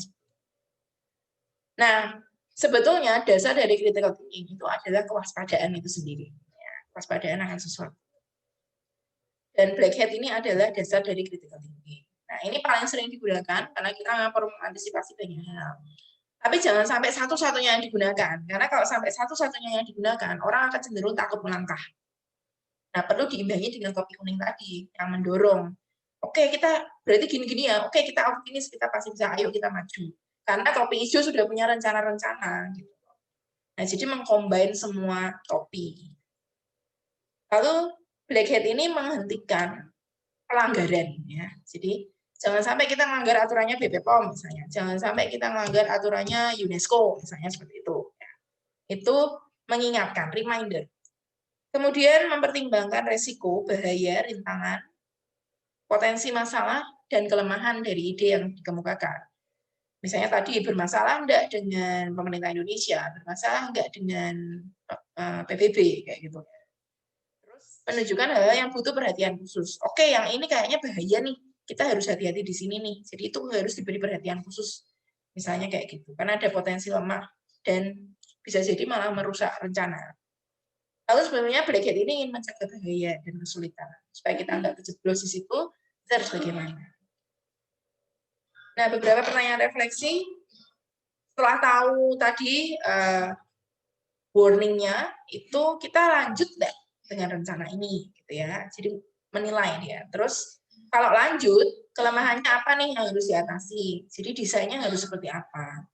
Kemudian resiko apa yang akan kita hadapi itu harus dipikirkan. Karena itu nanti kalau sudah jadi startup kan manajemen resiko itu penting ya kan? Manajemen resiko itu penting. Jadi itu harus dipikirkan dari awal. Lalu cocok nggak sih dengan kebijakan atau pengalaman atau kondisi masyarakat kita saat ini, cocok nggak? Sampai kamu ngasih makanan sekarang, misalnya makanannya yang kayak makanan astronot itu ya, yang masuk pil cuma nelan 1 pil terus kenyang gitu ya. Mungkin itu nggak cocok buat orang sini ya, karena orang Indonesia itu nggak makan nasi, nggak makan gitu kan. Nah, dan saya berpikir, oh ya kalau gitu nasinya digepuk Bu, berasnya digepuk, entah diapain, masukin kapsul, jadi orangnya tetap makan nasi Bu. Ya, menurut kamu secara ilmiah begitu, menurut mata jasmani orang Indonesia itu tetap kapsul, itu bukan nasi ya. Nah, jadi seperti ini yang perlu dipikirkan. Oke, selanjutnya. Nah, ini contoh ya. Jadi kalau tadi kamu sudah mengisi Google Drive Excel yang tadi, panitia biasanya bisa memetakan seperti ini. Ini dulu saya lakukan ke salah satu fungsionaris di LK. Ini tahun lalu kalau nggak salah. Nah, saya mendapati setiap, kan kalau di LK ada BPH, ada komisi, ada bidang ya. Nah, saya coba memetakan ada sekian banyak personil, lalu yang punya topi ini bagaimana. Nah, ini ya, lihat, BPH. BPH itu kan intinya dari LK kan, maksudnya leadernya LK kan ya. Ternyata dari ketua sama sekretarisnya, itu nggak ada yang punya topi biru awalnya. Ini bahaya. Ya kan? Mereka hanya punya kuning, hijau, putih. Bahaya. Kenapa? Karena dia nggak bisa mengkoordinasi. Bandingkan dengan BPH SMF-nya. Mereka punya 3 orang. Dari 6, mereka punya 3 orang yang punya topi biru. Berarti bisa mengarahkan.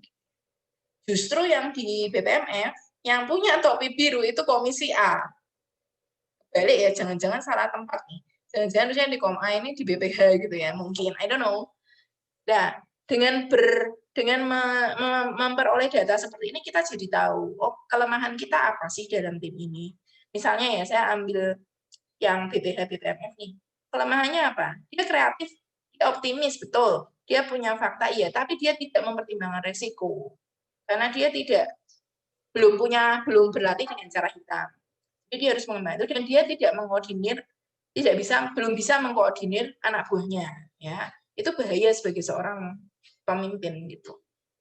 Bandingkan dengan Koma. Koma ini komisi programnya, 3 orang punya biru.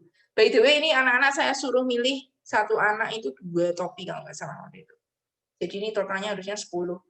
Jadi ada 3 orang yang dominan pakai biru. Ini koordinasinya bagus kok. Seperti ini. Terus karena dia komisi program, dia kan harus kreatif ya. Ada 2 yang kuning. Terus punya alternatif, berarti hijaunya oke lah masuk. Terus putihnya dia lihatnya fakta kan. Nah, tapi dia harus punya hitam. Jadi dia harus berlatih untuk pakai hitam. Gitu. Nah, ini cara menganalisisnya kira-kira ya. Terus sebetulnya kalau di LK memang saya tambahi dengan temperamen, tapi ini karena waktunya tidak cukup. Kemarin Kesa minta, Bu, kenapa nggak tes temperamen? Ya bisa sih, tapi nanti di luar ini ya. Karena kalau di sini materinya, kita nanti sampai pagi nak ya, kalau bahas kayak gini. Jadi kalau temperamen, kamu bisa, ya nanti saya kirimkan ini ya, nggak apa-apa, nanti kamu bisa tes temperamen. By the way, BKHI pernah tes temperamen gitu ya. Saya, Mas Ryan dengan Mbak Yana itu pernah iseng-iseng tes temperamen gitu. Jadi kami tahu kombinasi di BKHI ini kira-kira temperamennya apa aja gitu ya. Nah, kalau di LK memang saya kombinasikan dengan temperamen. Karena kalau temperamen ini, kolerik ini pemimpin ya, tipikalnya memimpin. Jadi kalau ada yang memimpin, lihatnya komisi A itu 4 kolerik, tapi juga 4 melankolis. Jadi pemimpinnya oke, tapi ininya melankolisnya juga ada gitu ya, perfeksionis gitu. Nah, ini kombinasinya dari topi ini dengan temperamen itu nanti akan menentukan kamu itu harus mengembangkan pola pikir yang mana dan kondisi dalam tim itu seperti apa. Jadi kalau yang di Koma ini bagus karena nggak ada yang pragmatis ya. Kalau ada yang pragmatis nanti nggak kerja-kerja ini. Orang pragmatis itu cenderung mageran. Ya, mageran. Saya ada pragmatisnya. Jadi saya sometimes kalau saya di posisi ketika pragmatis saya kumat, mau kayak apa didorong itu, saya tuh susah bergerak ya. Orang fisika bilang lembam, inersia itu ya.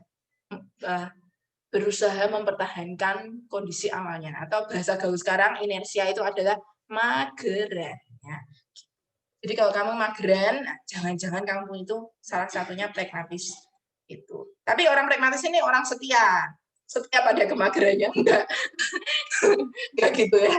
Dia loyal terhadap timnya.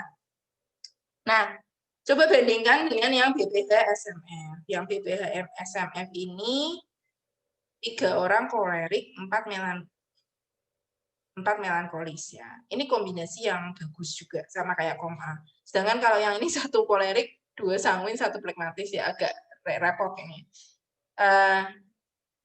Terus yang mau saya soroti sebetulnya yang 3 ini bagus karena ada yang biru, ada yang putih, ada yang hijau. Ya, dia tinggal ngembangin yang kuning. Ini kan optimis ya, kalau kuning. Yang penting dia punya ide. Soalnya ini bidang 3 ini kan internal eksternal kalau di LK-nya yang saya pakai sebagai contoh. Seperti itu. Nah, hati-hati kalau leadermu itu adalah seorang yang cenderung berpikir pakai topi merah. Karena leadermu harus berjuang untuk, ketua timnya harus berjuang untuk menyingkirkan semua perasaan. I feel it. I mean, I used to be like that gitu ya. Jadi saya tahu perjuangannya, tapi bukan berarti nggak bisa. Bukan berarti nggak bisa. So ini contoh, nanti kalian bisa pelajari lebih lengkap lagi lah ya. Ini sekedar contoh. Oke, next. Nah sebetulnya kalau komplit, wah waktuku udah mau habis ya. Sebenarnya saya punya 1 drive lagi. Ini saya share aja, nanti teman-teman bisa isi sendiri ya. Saya sebenarnya pengen teman-teman tuh bekerja dalam tim, terus mengungkapkan kamu tuh sudah punya apa, rencanamu apa, kurangnya apa, terus bagaimana solusi yang kamu ingin lakukan. Jadi untuk lolos ke tahap regional summit dengan kondisi timmu yang sekarang, kamu bisa list ya, kondisi timku gini. Terus kondisi lapangannya bagaimana, terus kamu punya rencana apa, terus antisipasi apa yang kamu lakukan ya, itu kamu kan pakai kombinasi 6 topik itu tuh untuk menjawab pertanyaan yang ini. Nah, itu nanti kamu bisa tulis di Google Drive lagi. Saya tadi sudah membuat, nanti kamu bisa ya kembali kamu bisa mengisi nanti. Ini nggak harus sekarang.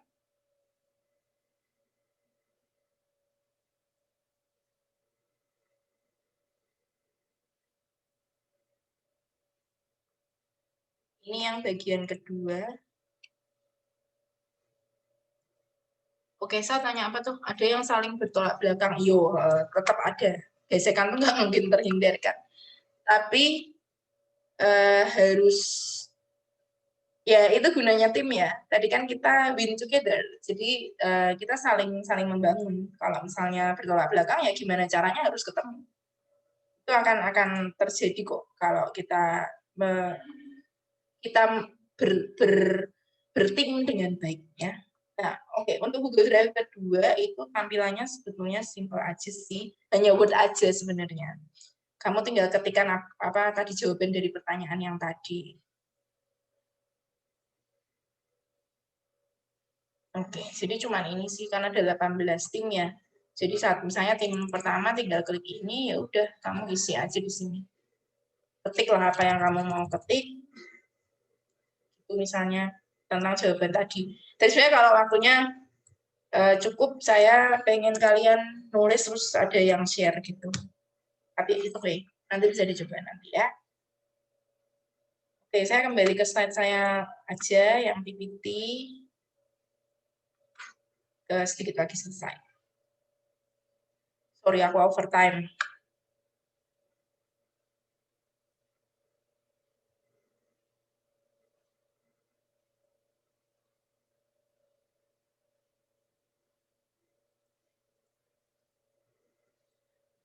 Oke, nah, isu-isu apa sih yang ada dalam general head? Yang ada dalam six head ya, isu-isu generalnya apa? Yang pertama, kita sering diarahkan untuk berpikir dengan satu cara pikir saja, padahal itu tidak benar. Harusnya 6-6-nya dipakai. Kemudian yang kedua, kita menggolongkan orang pada satu jenis topi. Padahal sebetulnya semua orang tuh bisa pakai semua topi, tinggal dilatih aja. Lalu, sebenarnya ini adalah bentuk konstruktif dari show off. Jadi bukan kalau kita mengeluarkan pendapat, itu bukan kita mau pamer. Bukan kita mau pamer, ini gue pendapatku paling bagus, gitu. Enggak. Tapi kita jadi being a better thinker. Nah, karena kita berusaha punya sudut pandang yang berbeda. Terus kita nggak menyalahkan pendapatnya. Semua orang berhak kok berpendapat, ya kan? Kebebasan berpendapat itu dijamin oleh undang-undang. Yang suka membatasi siapa? Netizen.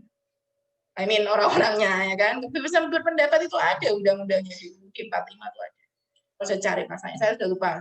PPKN-ku rodok jelek ya. Kalau nggak salah pasal 2728 kalau nggak salah. Nah, itu isu-isu yang harus diwaspadai ya. Jadi sebenarnya prinsipnya Six Thinking Head ini ingin membuat kita menjadi a better thinker, pemikir yang lebih baik. Lalu tujuannya apa sih? Kita menyederhanakan pemikiran. Jadi kita menghadapi hal yang sama, fokus pada satu masalah itu untuk dipecahkan. Jadi tidak melebar kemana-mana gitu ya. Terus memungkinkan dan membantu orang mengubah kebiasaan berpikirnya supaya dia bisa lebih kaya pemikirannya. Kemudian fungsinya apa? Jelas solutif tadi ya, solutif. Bukan isolatif ya, kalau isolatif itu kamu terbelenggu. Ini solutif, memberikan solusi. Terus merencanakan strategi terbaik yang kamu bisa lakukan. Lalu kalau dalam lingkup kecil itu untuk menjalankan rapat, itu biasanya bisa. Nah, kalau saya bawakan ini di LK, saya ngarahnya lebih ke rapat ya, lebih ke rapat. Nah, manfaatnya tadi sudah sering disebut dengan kalimat yang berbeda, mengasah cara berpikir, membantu kita menghadapi pilihan-pilihan. Nah, ini penting nih, mengurangi ego dan konfrontasi. Karena kita masih muda, kita masih muda, itu kita cenderung mementingkan ego kita. Dan untuk orang-orang yang temperamennya keras, konfrontasi itu nggak terhindarkan. Padahal konfrontasi itu kadang bikin buang waktu. Ya, jadi sebenarnya ingin menyederhanakan, mengefektifkan mengefektifkan tim untuk memecahkan masalah. Terus semuanya fokus pada satu hal, pada waktu yang sama. Kemudian dia menciptakan, mengevaluasi, dan menerapkan rencana tindakannya. Nah, hasilnya apa sih? Jelas penguatan ya, karena kita sama-sama mengasah diri kita. Ya kan? Ada pengalaman, ada pengetahuan yang lain. Terus hemat waktu tadi ya, efisien. Karena konfrontasi yang nggak perlu itu nggak terjadi. Jadi orang-orang yang baperan, yang suka kompor-kompor itu akan redup dengan sendirinya. Gitu ya. Jadi kita menambah-nambahkan ini justru semakin kaya. Nah ini tadi yang kompor-kompor hilang. Nah yang penting ada ini. Bukan menunjukkan seberapa pintarnya seseorang mendebat atau menyerang pendapat orang lain. Itu yang sebenarnya kalau saya bawakan di LK, ini yang saya kritik paling keras. Karena orang-orang yang di LK pada zaman saya ya, saya tidak tahu kalau sekarang, pada zaman saya dulu itu seringnya tuh kalau berdebat itu so yes gitu ya kalau zaman itu. Jadi mau menunjukkan, wah aku kilo pinter ngomong gitu. Padahal sebenarnya nggak gitu. Dan mereka suka nyerang pendapat orang lain. Kan nggak gitu ya. Kita kan mau cari solusi gitu loh, bukan malah saling menyerang. Kita kan bukan sedang kampanye gitu kan. Jadi nggak gitu. Kampanye juga ada aturannya. Nah, one thing at a time. Jadi fokus. Nah, jadi ini mari kita menerapkan 6 thinking hats. Nah, apakah tidak ada masalah? Ada, tidak mungkin tidak ada ya. Kalau tidak ada itu hidup gak berwarna, gitu kan? Tapi ingat satu hal, nanti kalau kamu dalam perjalanan ini kamu menghadapi masalah, ingat ini ya. Tough times never last. Tough people do. Waktu-waktu yang sulit itu nggak akan pernah selamanya tertinggal. Tapi orang-orang yang teguh, orang-orang yang tough, yang kuat, itulah yang akan tertinggal setelah mereka berhasil melalui tough times. So tough times will produce tough people when they pass it. Ya. Jadi tough times never last, tough people do. Ya, ini salah satu quotes andalan saya kalau saya lagi punya banyak persoalan ya, punya waktu yang sulit, saya selalu mengingat, okay, this shall pass too, and after that I will be tougher than before. Ya, so nikmati ajang ini, nikmati Health Prize ini, bangun timmu, bangun dirimu, bukan sekedar untuk mencapai reward-nya, tetapi untuk membangun dirimu jadi orang yang lebih baik. Bisa jadi ini ajang latihan untuk sesuatu yang lebih besar, bisa jadi ini kesempatan emas untuk yang kamu dapatkan nanti. So, enjoy this. So, jangan takut dan jangan terlalu ambisius yang negatif, tapi semangat aja gitu ya. Nah, setiap anggota tim itu punya fungsinya masing-masing. Kalau di LK saya nyanyi, kalau sekarang saya kayak malu ya kalau nyanyi. Dalam satu tubuh, kita punya tubuh itu ada banyak anggota ya. Kita punya mata, hidung, mulut, telinga, tangan, kaki ya. Semua itu diatur sedemikian rupa, semua punya gunanya masing-masing. Tapi bayangkan kalau semua setubuh itu mata gitu ya. Gila, kita lihat cowok ganteng lirik, cewek cantik lirik gitu ya, kan nggak konsen ya kalau semua tubuh kita mata. Untuk Tuhan kasih mata kita cuma 2 gitu kan. Terus bayangkan kalau semuanya itu telinga ya, ribut masih ya, dengerin itu gelombang apa itu gitu kan. Bayangin kalau semuanya mulut, ya ampun cerewet banget gitu kan. Nggak satu mulut aja kita udah cerewet.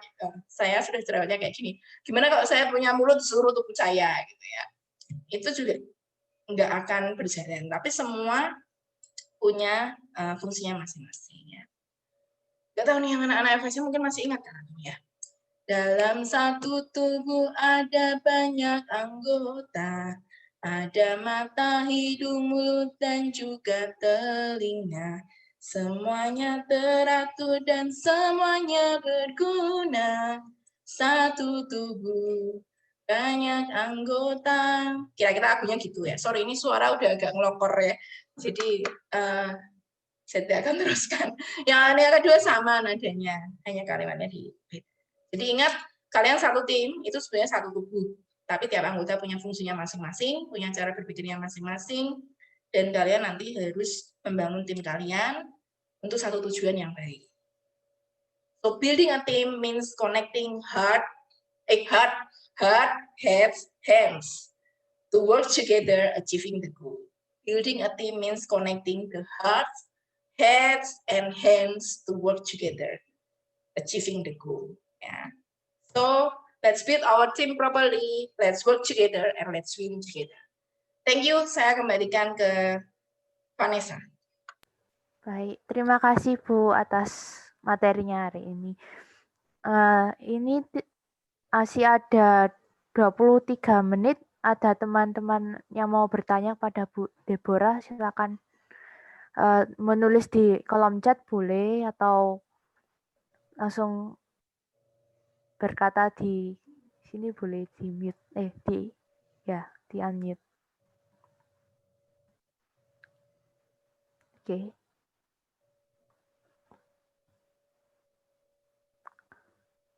Oke, pertanyaan dari saya. Pertama dari saya aja dulu, Bu. Nah, Nes.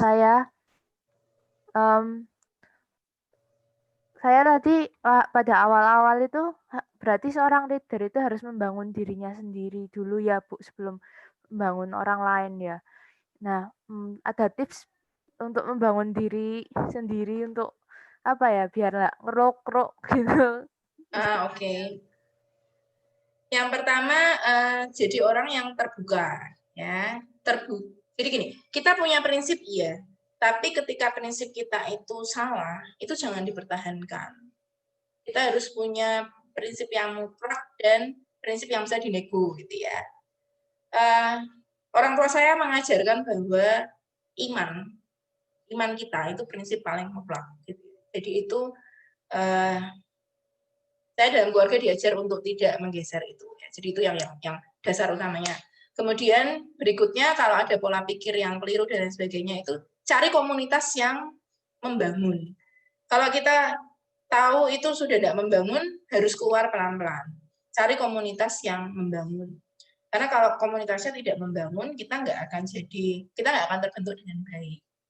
Jadi buat saya selain pendidikan di keluarga, itu sebenarnya lingkungan sangat berpengaruh. Apalagi kita sebagai orang muda ini kan jiwa adventure-nya besar ya.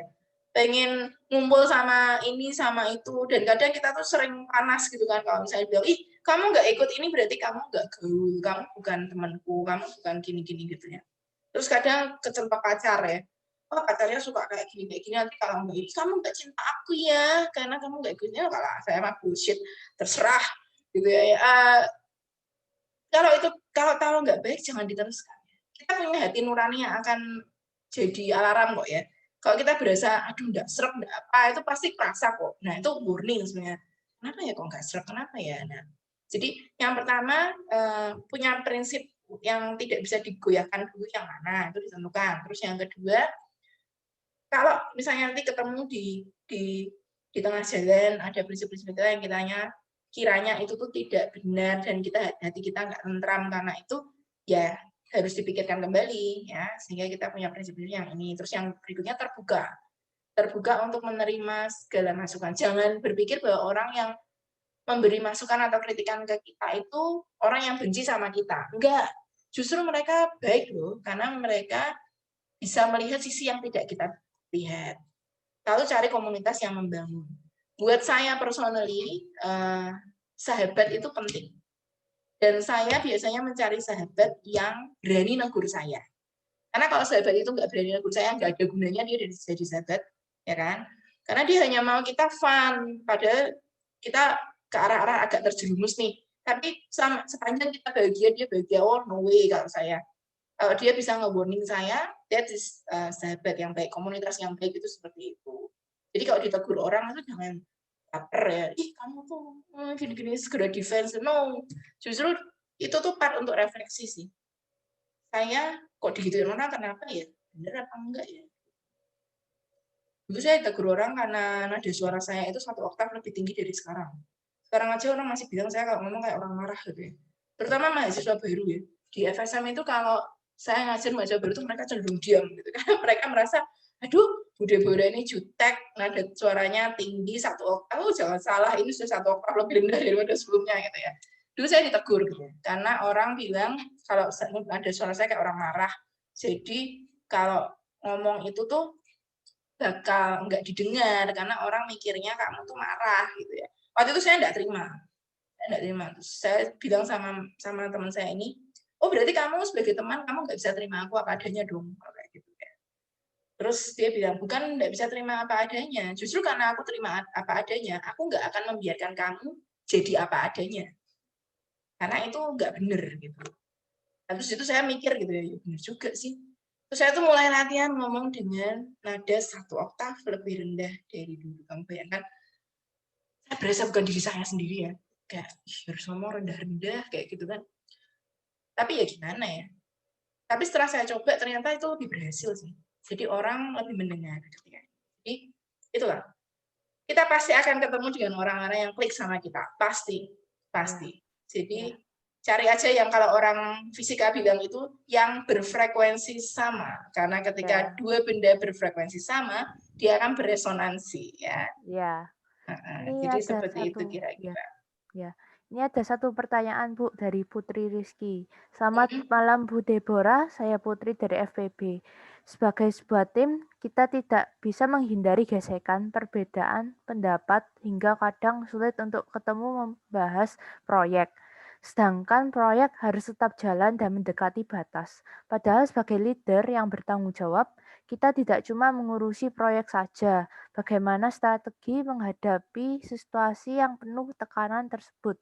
Kondisi tersebut sering kita temui juga di hidup sehari-hari, juga bahkan di luar forum kompetisi ini. Terima kasih atas jawabannya. Oh, mungkin ini lebih relate ya karena lagi jarak jauh gini ya. Mungkin kayak chat nggak dibales, waduh bingung ketuanya gitu ya. Ya gimana? Ya silakan dijawab Bu. Iya, thank you Vanessa. Iya, selamat malam Putri. Terima kasih pertanyaannya. Betul ya, kita nggak bisa menghindari gesekan. Ketemuannya gimana?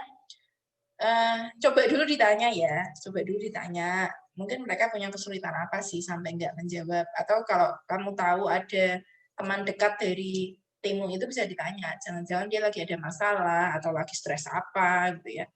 Terus mungkin ada baiknya di awal kita membuat perjanjian ya, maksudnya kalau misalnya sampai di tengah-tengah itu ada sesuatu yang urgent, mendesak dan harus diputuskan, maka sepakat nggak kalau ketuanya tuh langsung ambil keputusan sendiri.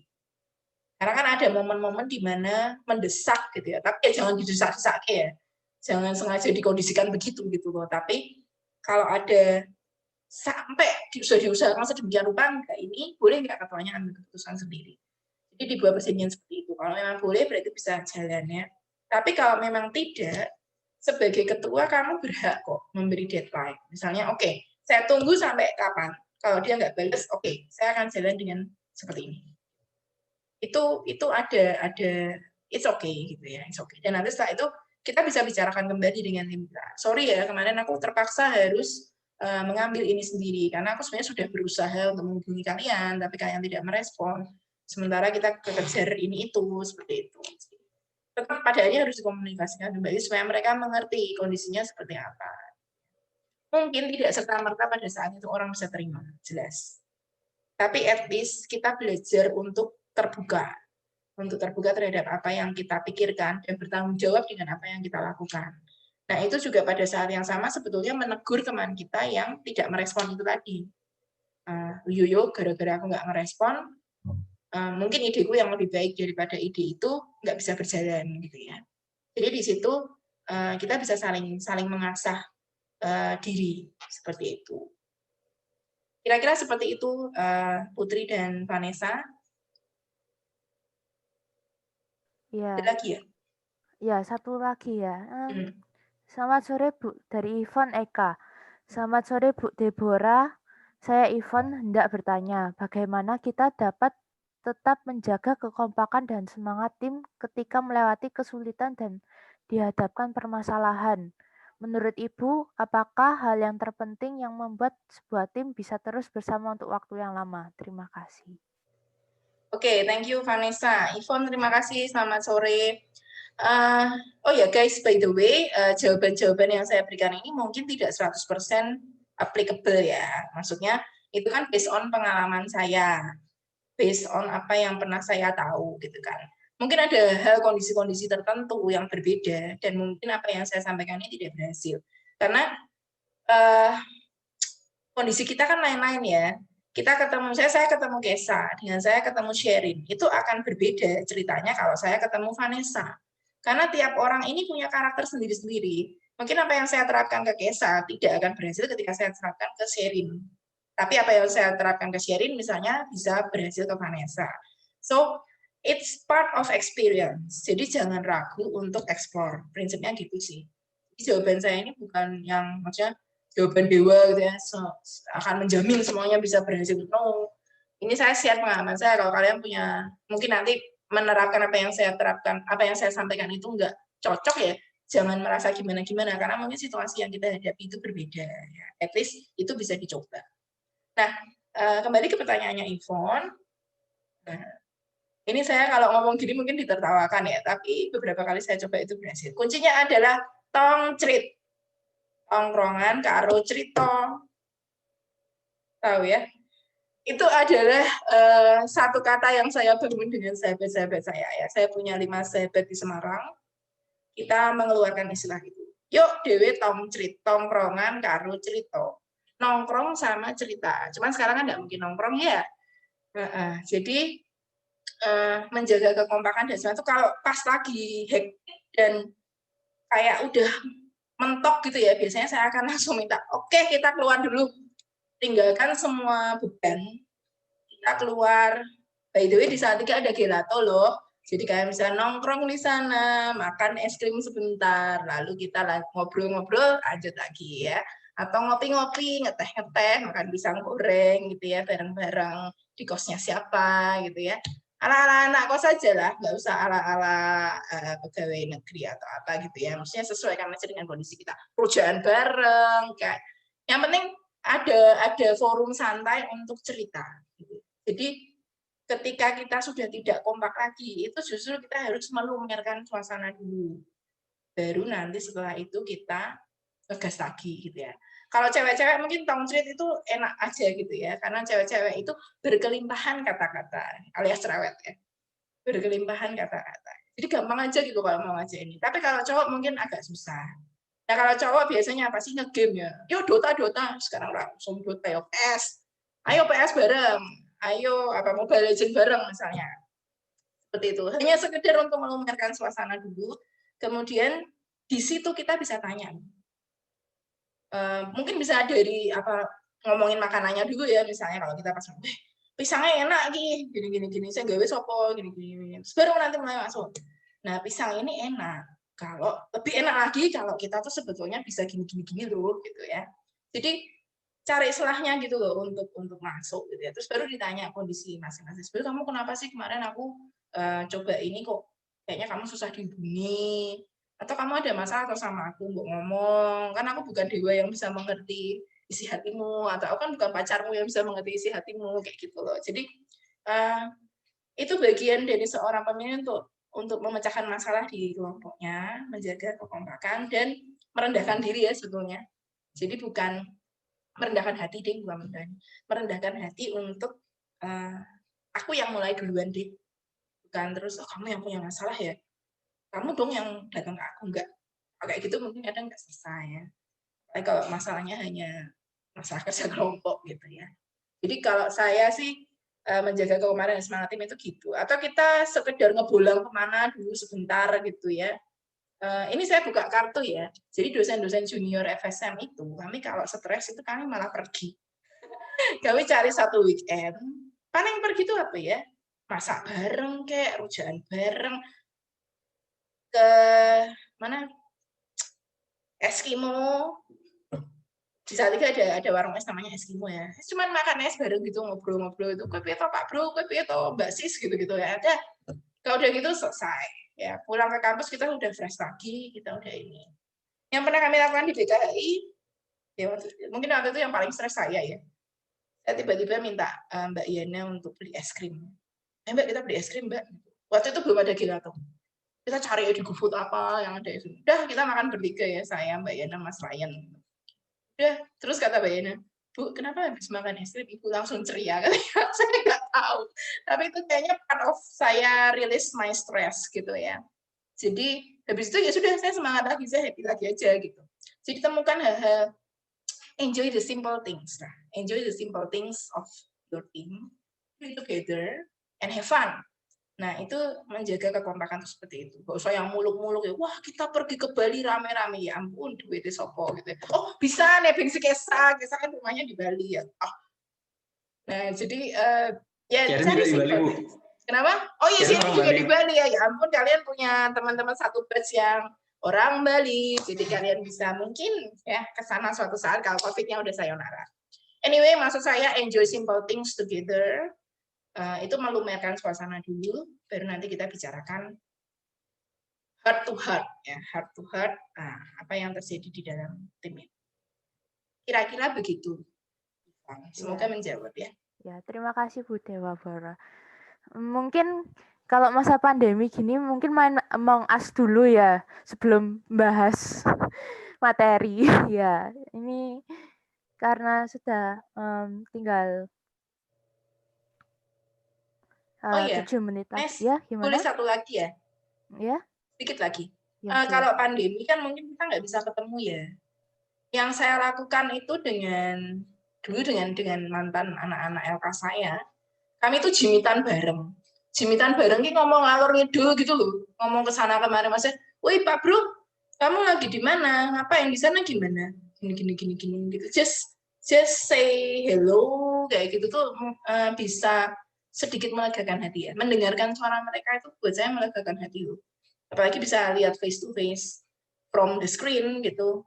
Itu juga melegakan hati. Jadi carilah gimana atau kalau yang cowok kan main game online kan bisa ya connect dari tempat yang jauh gitu. Kalau cewek mungkin lebih ke ini ya. Atau kadang ya kalau agak kurang kerjaan ini rodo-rodo sableng tapi ya mungkin bisa dilakukan. Bikin podcast barengan atau nyanyi barengan atau TikTok barengan ya. Yang sekarang apa? TikTok itu kan rilis stres sebenarnya ya. Iya. Itu bisa bikinnya kayak bareng, ketawa bareng. Udah habis itu kita bisa do something more. Ya, kira-kira gitu, Nes. Makasih, Nes. Iya, terima kasih juga. Ya, untuk menutup acara hari ini, sebelum doa penutup, kita mau foto bareng dulu, ya. Tolong Kak Kesha untuk mengarahkan. Oke, karena kita mau fotoan malam ini, jadi aku mau minta tolong ke kalian untuk on cam dulu. Kalau bisa pasang virtual background-nya juga, karena ini akan kita nanti posting di grup Health Price Foundation Internasional gitu. Jadi supaya mereka punya punya dokumentasinya kita juga gitu. Jadi mereka paham kalau kita lagi melakukan kegiatan gitu. Makanya aku butuh sebelum orangnya go internasional, fotonya dulu ya, guys. Iya, betul. Baiklah, siap. Fotonya dulu. Gitu. Soalnya kalau nggak gitu nanti aku bisa ditegur, guys. Kalau nggak ada dokumentasinya.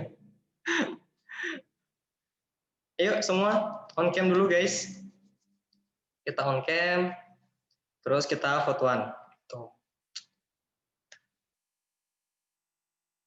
Gara-gara kamu bilang mau go internasional, mereka nata rambut dulu dan lain sebagainya gitu kan. Iya, penting itu nata rambut. Oke, nggak apa-apa deh kalau yang belum bisa on cam nggak apa-apa. Tapi kalau yang bisa on cam diusahakan on cam. Tuh, oke. Udah aku lihat udah beberapa on cam, kita mungkin mulai aja ya. Bentar. Oke, 1, 2, 3, senyum. Oke, tunggu.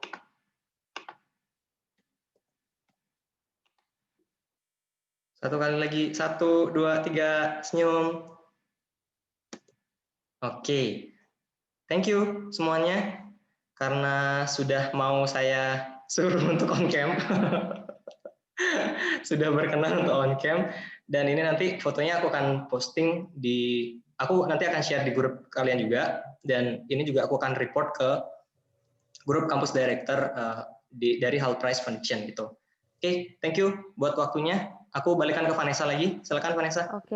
Oke, kita akan tutup dari doa. Saya akan memimpin dalam iman Kristen.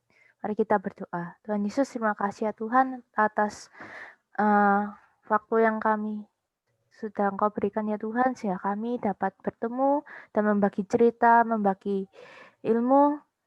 Tuhan, berkati ilmu ini ya Tuhan, biarlah dapat kami pakai hingga nanti di hidup kami. Dalam nama Tuhan Yesus kami berdoa, ya. Amin. Amin. Oke, terima kasih semuanya. Terima kasih Bu Deborah. Boleh silakan leave meeting.